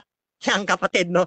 Naglilingkod na tayo sa panibagong Espiritu at hindi na sa dating sulat. Bakit? Yung dati kasing sulat, doon sa yung ikapu na nakapaloob sa palatuntunan na sinasabi sa Malakay ng 3:7, pati sa 14, na ang ikapu nakapaloob sa palatuntunan, nung panahon ni Kristo mga kapatid, nung siya po ay ipako, sabi sa Kolosas ng 2:14, na pinawi ang usapang nasusulat sa mga palatuntunan laban sa atin na hindi na ayon sa atin at ito'y kanyang inalis na ipinako sa krus. Yang kapatid, no? Yang ikapu, nakapaloob yan doon sa Nomoy. Yang kapatid, no? Inalis na yan. Pagdating ng pagkapako ng Panginoon, nakakapagtaka sa mga Adventist, lahat ng kautusan iniiwas nila doon sa inalis, doon sa Kolosas ng 2:14. Pag binanggit mo doon ng 10 utos na ayun ang inalis, sasabihin nila, hindi, palatuntunan ng tinutukoy dyan. Pag binanggit mo naman yung ikapu na ayun ang inalis doon, sasabihin niya, hindi, iba ang tinutukoy dyan na kautusan. Lagi silang paiwas. Yan ang mga Adventist, mga kapatid. Kaya alam nyo mga kapatid, yung doktrina nila, ang gulo eh. Kasi sa Old Testament, merong kautusan ng palatuntunan at merong kautusan ng kahatulan. Malakay ng 4:4. Yang kautusan na yan, yung palatuntunan at kahatulan, ibinigay yan sa bundok ng Horeb. Deuteronomio ng 4:10-13. Kasama ang 10 utos. Yan kapatid, yung tipan, yung tinatawag na dekaremata. Ngayon kapatid, no, 3 yung kautusan, kahatulan, palatuntunan, at 10 utos yung tipan. Yung palatuntunan, nakapaloob yan doon sa, yung ikapu, nakapaloob yan doon sa palatuntunan. Nung ipako si Kristo, sabi sa Kolosas ng 2:14, na pinawi ang usapang nasusulat sa mga palatuntunan laban sa atin, na hindi na ayon sa atin at ito'y kanyang inalis na ipinako sa krus. Yan kapatid, no? Inalis na yan. Ang hirap sa inyong mga Adventist, puro kayo paiwas. Hindi alam kung anong kautusan yung inalis. Pag sinabing 10 utos, iiwasan nyo. Pag sinabing ikapu, iiwasan nyo rin. Pag sinabing kahatulan, iniiwasan nyo rin. Ang dami nyong iniiwasan. Kaya hindi malaman ng kautusan sa inyo. Ang gulo ng doktrina nyo, mga kapatid. Alam nyo, mga kapatid, no? Binanggit niya yung yung Malakay, yung Mateo ng 5:17. Sabi doon kasi, naparito ako upang hindi sirain ng kautusan, kundi ganapin ito, sabi ni Kristo. Sabi niya, yun daw yung kautusan ng ikapu. Dinadala niya ron, pati yung 10 utos. Yan pala pagkakaintindi nila doon sa Mateo 5:17. Alam niyo mga kapatid kung anong kautusan ng tinutukoy dyan? Na hindi sisirain ng Panginoon, yung kautusan ng Ama sa kanyang sarili. Sabi sa John ng 6:38, hindi ako pumarito sa sanlibutan upang gawin ang sarili kong kalooban, kundi upang gawin ang kalooban na nagsugo sa akin. Merong utos sa kanya ang Ama na hindi niya sisirain at kailangan niyang ganapin, kapatid.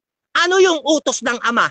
Yung gagawin niya sa krus. Ganito ang ating mababasa sa Lucas ng 24 ng 44. At sinabi niya sa kanila, nino, ni Jesus, ito ang aking mga salitang sinasabi ko sa inyo, nang ako'y sumasa inyo pa. na kinakailangan matupad ang lahat ng mga bagay na nasusulat tungkol sa akin sa kautusan ni Moises at sa mga propeta at sa mga awit. Yan kapatid, no? Merong tuto pa rin si Kristo na hindi niya sisirain na kautusan. Kautusan ng Ama para sa Kanya. Kaya wag mong sasabihin 10 utos yan. Yung ikapuya Mateo 5:17. Malaking kasinungalingan ni Ellen G. White yan.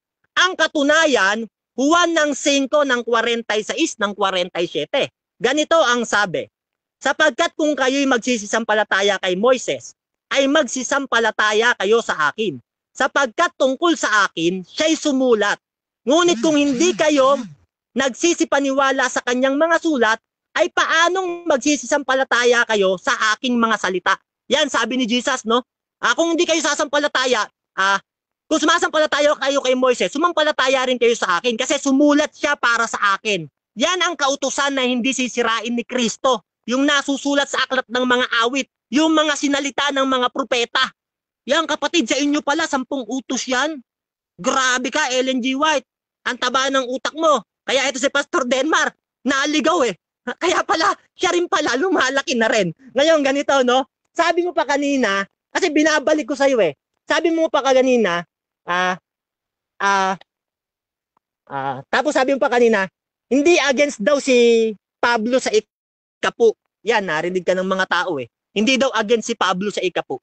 Wala ngang sinabi si Pablo na mag-ikapu ang mga hentil eh, mga Kristiyano. Wala siyang sinabi na mag-ikapu mga Kristiyano.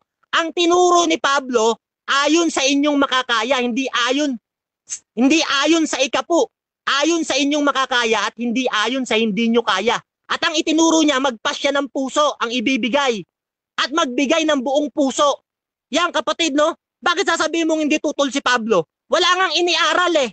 Kapatid eh, kung may iniaral, paniniwalaan namin. Ang problema kasi sa inyo, mga kapatid, kahit walang sinabi, pinaniniwalaan nyo may sinabi. Yan ang problema sa inyo eh. Kahit walang sinabi sa Biblia, pinaniniwalaan nyo eh. Yan. Alam mo, sabi rito, no? Sabi niya pa kanina, sabi ko raw, magtayo daw sila ng maraming poste. Magtayo raw siya ng sarili niyang poste, sabi ko, si Denmar. Binanggit mo yan eh, sabi mo magtatayo ka ng sarili mong poste. Ang sabi ko, si Camacho nagtayo ng napakaraming poste. Kada laban niya. Kaya ang sabi ko dun sa stand ko kanina, pumapangit na Pilipinas. Kasi kayong mga Adventist, tayo ng mga poste. Ang dami na ninyong posting itinayo. Yung Pilipinas, pumapangit na kada laban. Ito ang aking poste. Ito ang pangalawa kong poste. Kaya pala si Pastor Denmar, poste na rin ang itinatayo. Alam nyo mga kapatid, kaya pala ako naniniwala itong si Pastor Denmar. Kaya pala gustong-gusto nito yung ikapu. Kasi pag hindi siya nakatanggap ng ikapu, magagalit si inay ko po.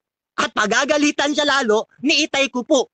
Alam nyo mga kapatid, naku po, aray ko po. Kaya pala gustong-gusto niya, magbigay kayo ng ikapu. Bakit? Alam nyo mga kapatid kasi, sa church kasi, kung kumikita ka ng 11,000 monthly, bibigay mo yung 1,100. Tapos hihirit si pastor, sasabihin ni pastor, may sakit yung ating pastor, kailangan ng tigpa 500. Magbibigay ka ng 500. Tapos hihirit si pastor, meron tayong swimming, kailangan magbigay ng swimming. Tigwa 1,000 bawat pamilya, magbibigay ka ng 1,000. Kung kinikita mo ay 11,000, wala nang matitira sa'yo. Kaya kayo mga kapatid, hinihikayat ko kayo, pumasok kayo sa mga Adventist. Kaya ang dami nilang naipatayo eh. Kala mo, sariling kanila yung ginagastos nila eh. Tapos ang yayabang, ang dami naming natulungan. Yan kayong mga Adventist eh. Pero ang totoo, busog na ang inyong mga tiyan. Kaya sabi sa Efeso 3:19, ang kanilang kahihinatnan ay ang kapahamakan, na ang kanilang ginodiyos ay ang kanilang tiyan. Yan kapatid, no? Ginodiyos kasi netong mga tagapagtanggol ng ikapu, yung kanilang mga tiyan. Yan kapatid, no? Alam niyo sa panahon ni Kristo, sabi sa Hebreo 10:9, inalis niya ang una para maitatag ang ikalawa. Bakit? Bakit magtatatag ng ikalawa? Kasi nga, meron ng saserdoteng pumalit kay Moises. Pinalitan na ang kautusan. Kaya meron ng kautusan na itatatag. Ngayon, nung mangaral si Kristo ng Ebanghelyo, wala namang pinangaral na ikapu sa Ebanghelyo, di naman kasama eh. Meron ka bang mababasa? Kayo lang naman mga pastor na nagpipilit ng ikapu. Bakit? Kasi pag walang ikapu, magagalit si inay ko po, pati si itay ko po. Aray ko po, naku po. Yan kapatid, no? Matatakaw kayo sa ikapu. Kaya pala dati, no? Nung magsisimula pa lang ang gawain, si Pastor Denmark, nakabike pa lang. Pero ngayon siguro baka nakakotse na to. Hayaan mo, Pastor Denmark, 3 beses na lang, marami ka pang maloloko. Yayaman ka! Ikaw ang magiging pinakamayaman sa Adventist. Baka maging bishop ka pa nga. 2 kayo ni Camacho eh. Alam mo mga kapatid, no? Huwag kayong magagalit. Kasi sabi ng Kawikaan ng 27 ng 3, ang bato ay mabigat at ang buhangin ay mas matimbang. Ngunit ang galit ng mangmang ay mas mabigat pa kaysa mga iyon. Kaya pala si Pastor Denmark, pag sumasabi ko ng mataba, nagagalit. Sabi niya, hold the amin yan. Sabi niya, nagsasalita siya ganun kay Rasa. Nagsusumbong kay Rasa. Pastor Rasa, si Mario nagsasalita ng ganito kasi ayaw niyang tawagin siyang taba. Alam mo kapatid, pasensya na kung nasasabi ko yung taba. Hindi naman talaga ikaw yun. Hindi ko sinabing... Okay, so dyan nagtatapos mga kapatid ang negative rebuttal. Dapat tayo sa second cross ng ating affirmative. Okay. Denmar Santiago ng SDA, your time start. Okay. Una kong tanong, doon sa binasa mo sa Colosas 2, may mababasa ka ba doon na ipinako na ang ikapo? May mababasa ka ba? Meron o wala? Babasa ko, kasabay ng ipinako, sabi ko. Yung ikapo, yung palatuntunan na inalis, kasabay na. Yun ang sabi ko. Objection, proceed. Mr. Moderator, at tanong ko, categorical, meron ba o wala? Okay, Brother Mario, meron o wala daw? Meron! Kanyang inalis at Proceed. ipinako sa krus, sabi. Yan, basahin mo. At ito'y kanyang wait inalis lang, na ipinako sa krus. Yung palatuntunan inalis at ipinako sa krus. Okay. Next question. Okay. Meron, di ba? Kaya ka, di ba? ganito. Yun. Next question. Ganito. Eto basahin natin na pinawi ang usaping nasusulat sa mga palatuntunan na laban sa atin na hindi na ayon sa atin. Ito'y kanyang inalis at ipinako sa krus. Tanong, ano ang inalis dito? Yung ayon, yung usaping nasusulat sa mga palatuntunan o yung ikapo? Yan, yung mga hindi na ayon sa atin. Kasama nga sa palatuntunan, nakapanood yan yung ikapo. Inalis na, Wait lang, ipinako. Okay. Yan ang sabi ko sa'yo. Wait lang din, ma. Okay, Next question. Okay, next question.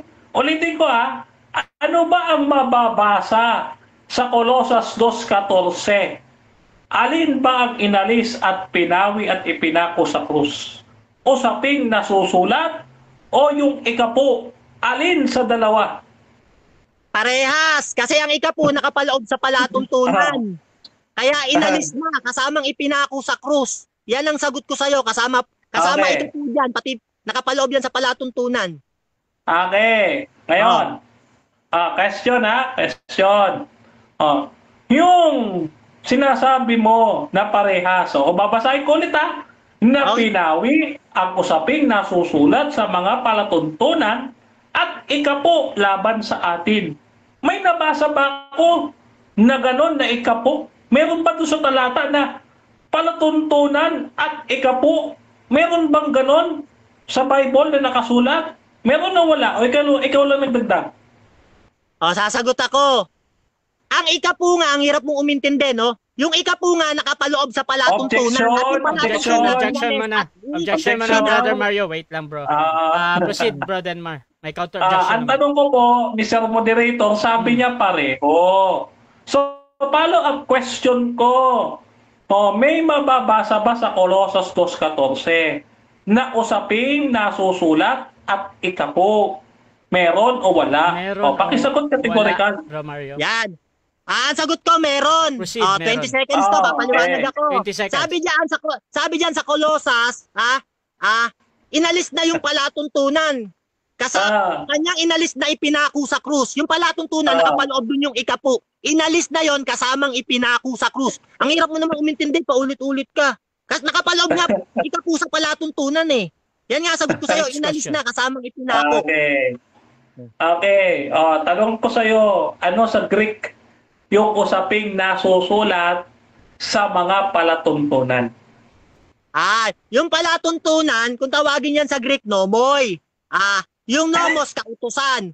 Pero kung tatanungin mo ako ng ganyan, ano sa Greek yan, hindi lahat ng Greek pamilyar ako. Pero may alam rin ako sa Greek, wag mo akong iismulin. Yan ang sagot ko sa'yo. Next question. Oh, okay. Tanong ko sa'yo. Oh, sabi mo, may alam ka sa Greek. Oh, ano ulit sa Greek yung usaping nasusulat sa mga palatuntunan? Alam mo ba yung Greek nito? Yes or no? Hindi ako familiarized dyan kasi hindi naman buong Greek Okay, alam ko. Wala akong okay. sinabi na alam ko ang buong Greek. Sabi ko lang, wag mo akong Okay. iismo yan dahil kahit papano may alam din ako sa Greek. Yan ang sagot ko sa'yo. Okay. Okay.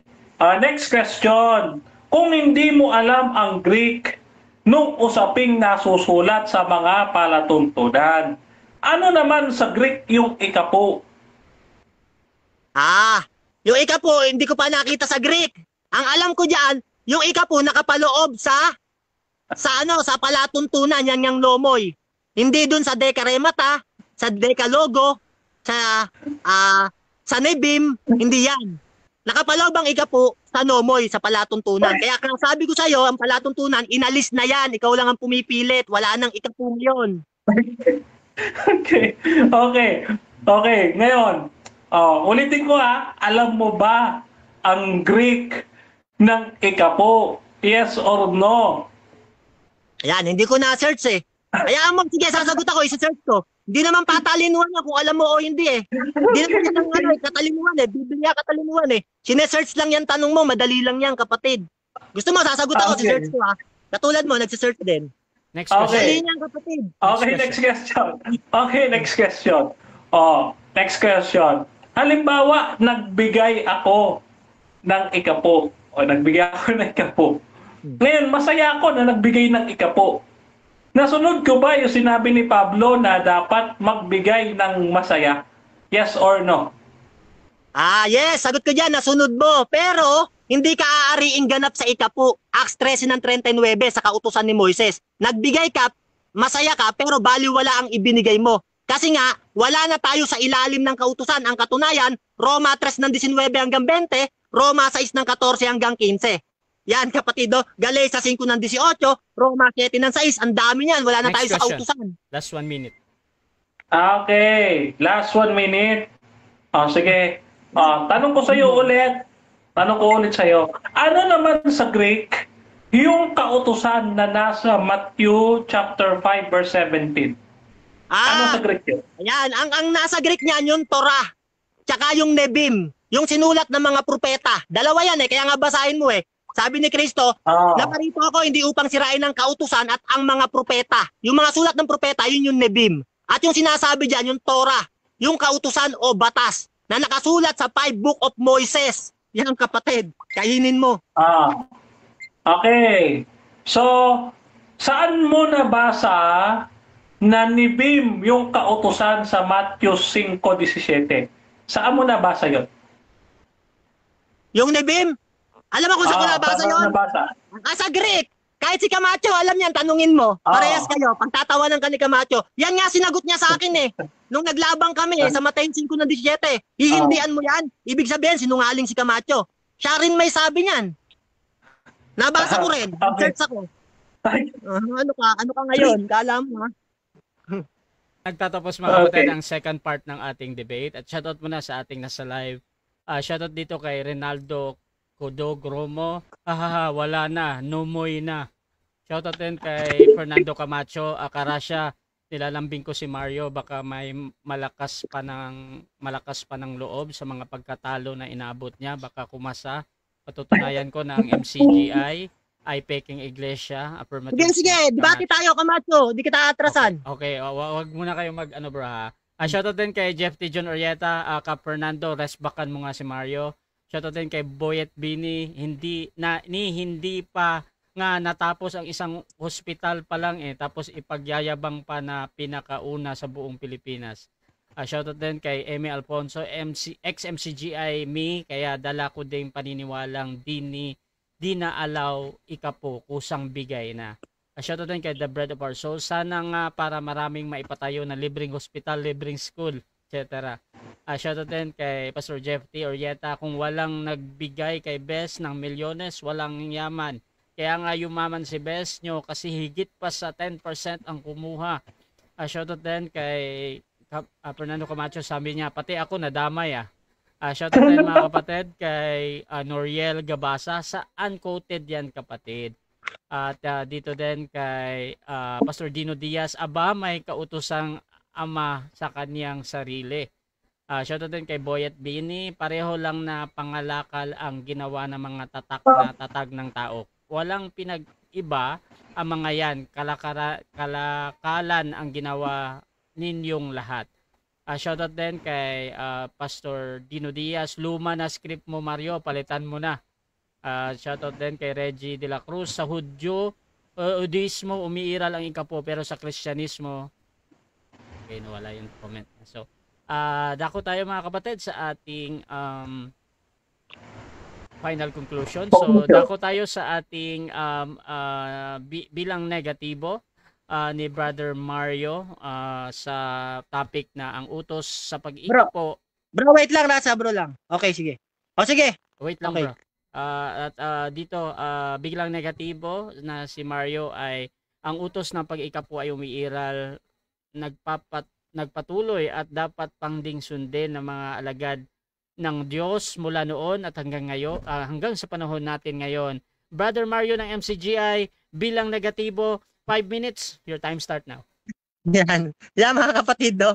Pinipilit ni Denmar makapuntos, no? Kasi ang dami kong banat sa kanya rat-rat, eh. Nagagalit siya dun sa taba. Ito na kapatid, no? Ito ngayon, no kapatid, no? Sabi sa Hebreo 1:1, balikan natin. Ang Diyos ay nagsasalita sa atin sa iba't ibang paraan at sa iba't ibang panahon. Yung Diyos nagsasalita sa iba't ibang panahon. Merong panahon para kay Moises, sabi ko nga kanina, merong panahon para sa atin. Ngayon yung kautusan ng Diyos na ibinigay kay Moises, na kung tawagin kautusan ni Moises, sa Malakites ng 3, ng 4:4, yan, sa Malakites ng 4:4, kung tawagin kautusan ni Moises, yan kapatid, no, inihatid lang tayo niyan hanggang sa panahon ni Kristo. Galatians 3 ng 24. Pagdating sa panahon ng ating Panginoong Jesucristo, natapos na yung kautusan. Kasama dyan yung tipan. Kaya nga Adventist, kalokohan yan, kasinungalingan yan eh. Kasama yung tipan, yung kahatulan, pati yung palatuntunan, Colosas 2 ng 14. Lahat yan kapatid, nawala na yan pagdating sa ating panahon.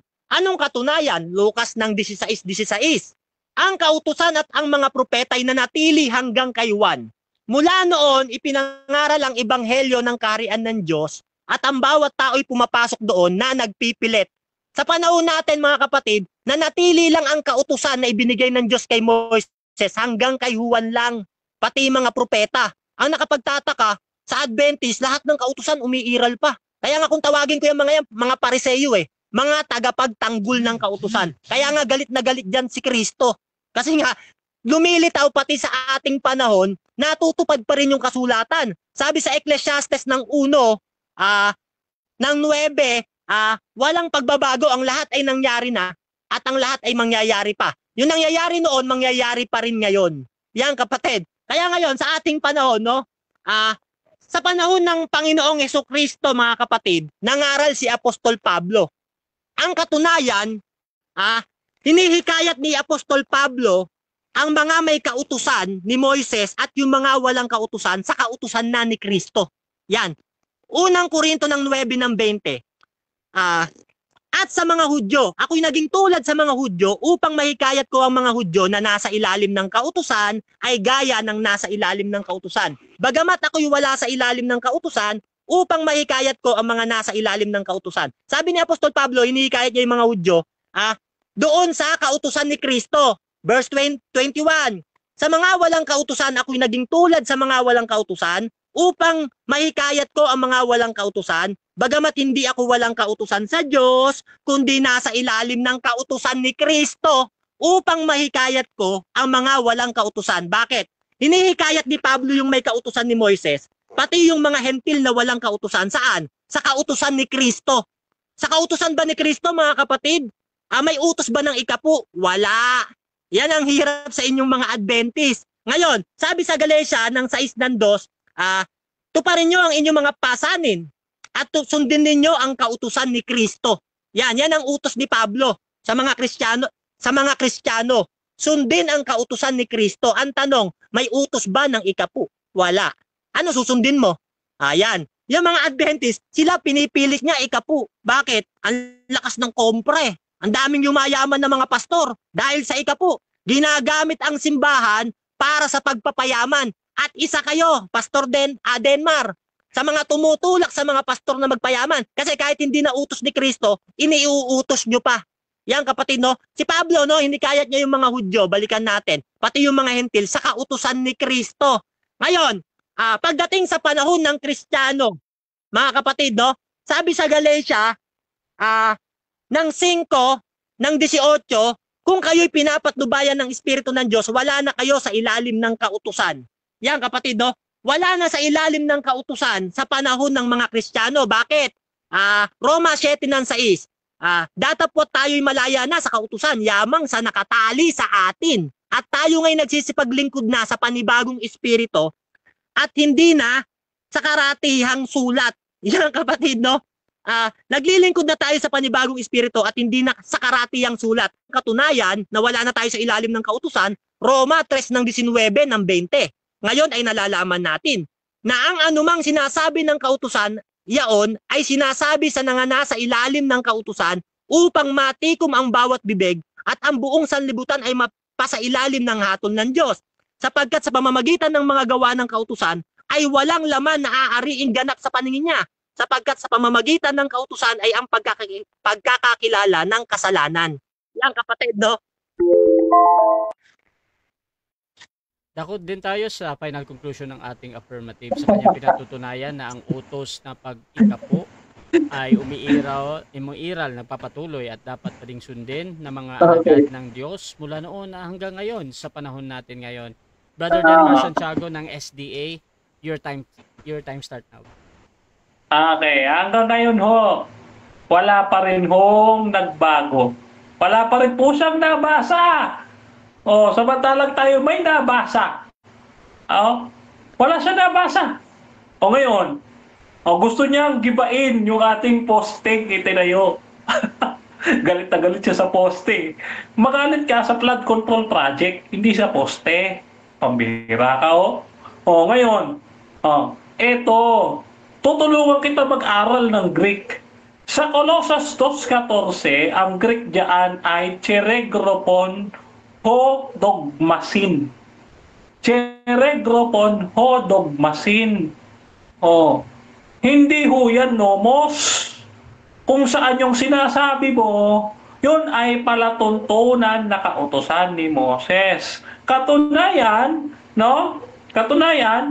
ang binabanggit yan, sa ibang pagkakasalin, ay certificate of death. Ano yung certificate of death doon sa NIV version sa English? Ibig sabihin, sertipiko ng pagkakautang. Ang ipinako ni Jesus ay ang ating kasalanan. Yung ating kasalanan, yun ang binabanggit yan.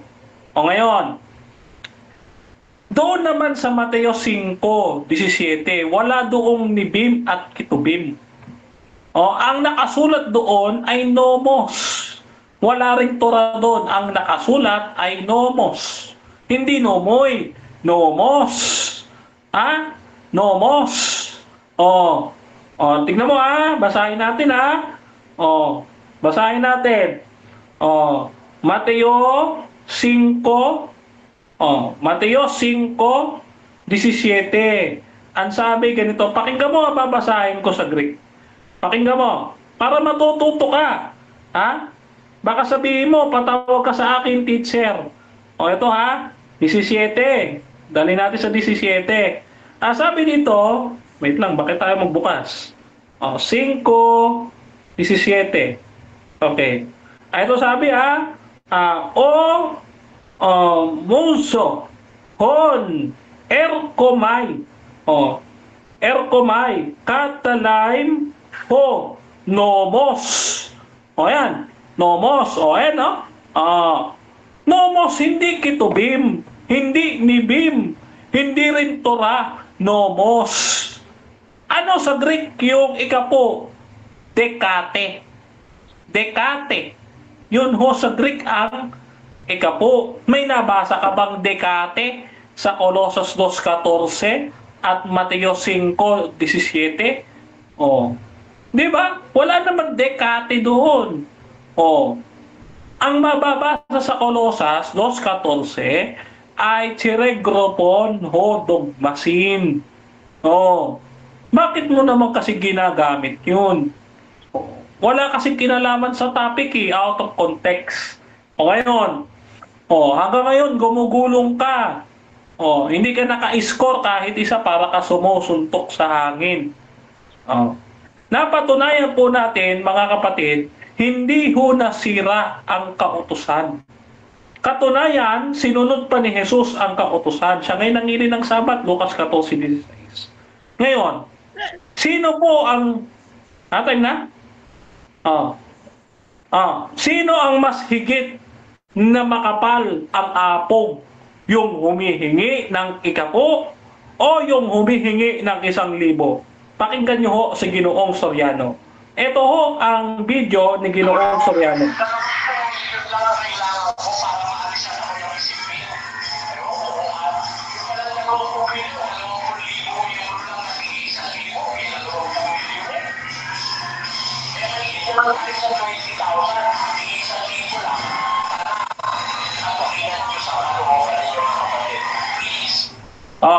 Nakikiusap pa si Ginoong Soriano. Ano sabi niya? Tig 1,000 lang, please. Kaya mo ba 1,000? Titignan natin kung kayanin mo. 1,000 inihingi ni Soriano. Ikaw mag-isip, kapatid. Hindi against ang ating Panginoon at mga apostoles sa ikapu. No? Ang pagtututol ay nandoon sa manner ng pagbibigay ko. Ikaw ba ay masaya o malungkot? Dapat masaya, siyempre. Hindi issue dito ang ikapu. Okay, so dyan nagtatapos, mga kapatid, ang debate natin between SDA and MCGI. At before natin end yung ating live, syempre gusto ko muna silang magbigay ng pasasalamat sa lahat ng nanood at makakapanood pa nito, sa mga magre-review nito sa mga kung saan man makarating ang video na ito. At doon sa 112 na nag-comments, Brother Denmar, mauna ka bro, magpasalamat po. Okay. Maraming salamat unang-una sa ating Panginoong Diyos na nagbigay sa atin ng pagkakataon upang tayo ay makabalik sa ganitong larangan ng pakikipagdebate. At pinapasalamatan din natin ang bumubuo ng Advent Biblical International Ministry. Yan yung aming uniform, mga kapatid. Ng Advent Biblical International Ministry, kasama ko ang aking partner in crime, Brother Fernando B. Camacho Jr. at sa aking mentor, Dr. Aki Tulog. So, pinasasalamatan din natin yung ating mga kapatid na sumusuporta sa atin sa Facebook, sa YouTube, sa TikTok. Mga kapatid, maraming salamat po. At kayo din special mention dito. Lobat. Special mention lang bro, pasalamat lang naman. Special mention sa nagbigay ng ating salamin, no, si Dr. June De Leon, no?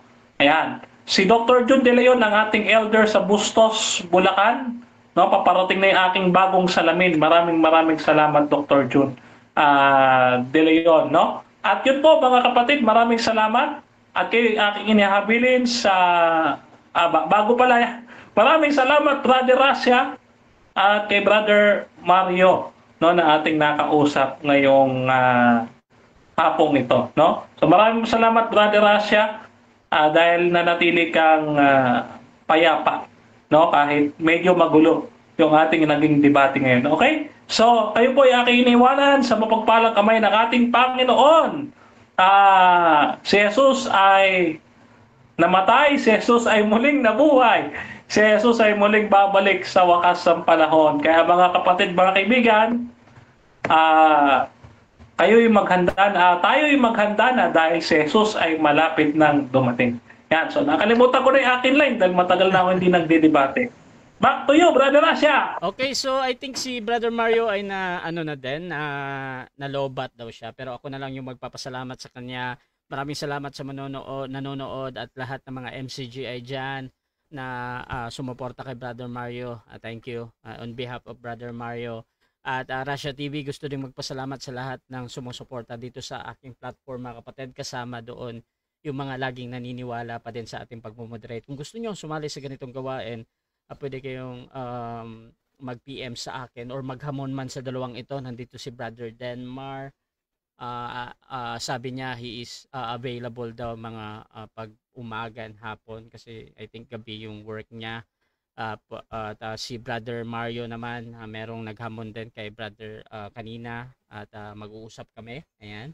Ay kay Camacho. So tinanggap naman niya live at pwede niyo akong gamitin as mediator mga kapatid sa inyong pag-usap. Basta sumasang-ayon lang kayo sa lahat ng patakaran dito sa Russia TV mga kapatid.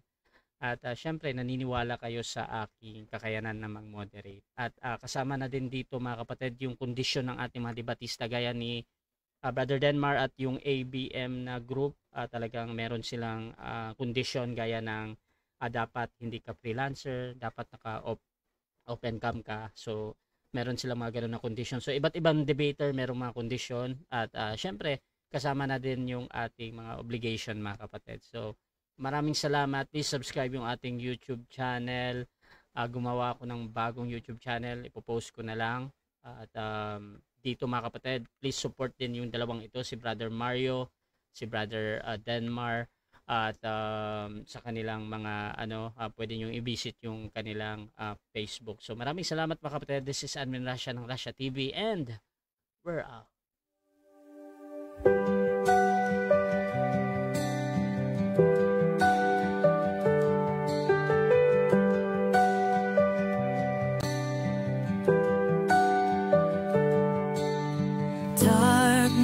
Fades when you are near.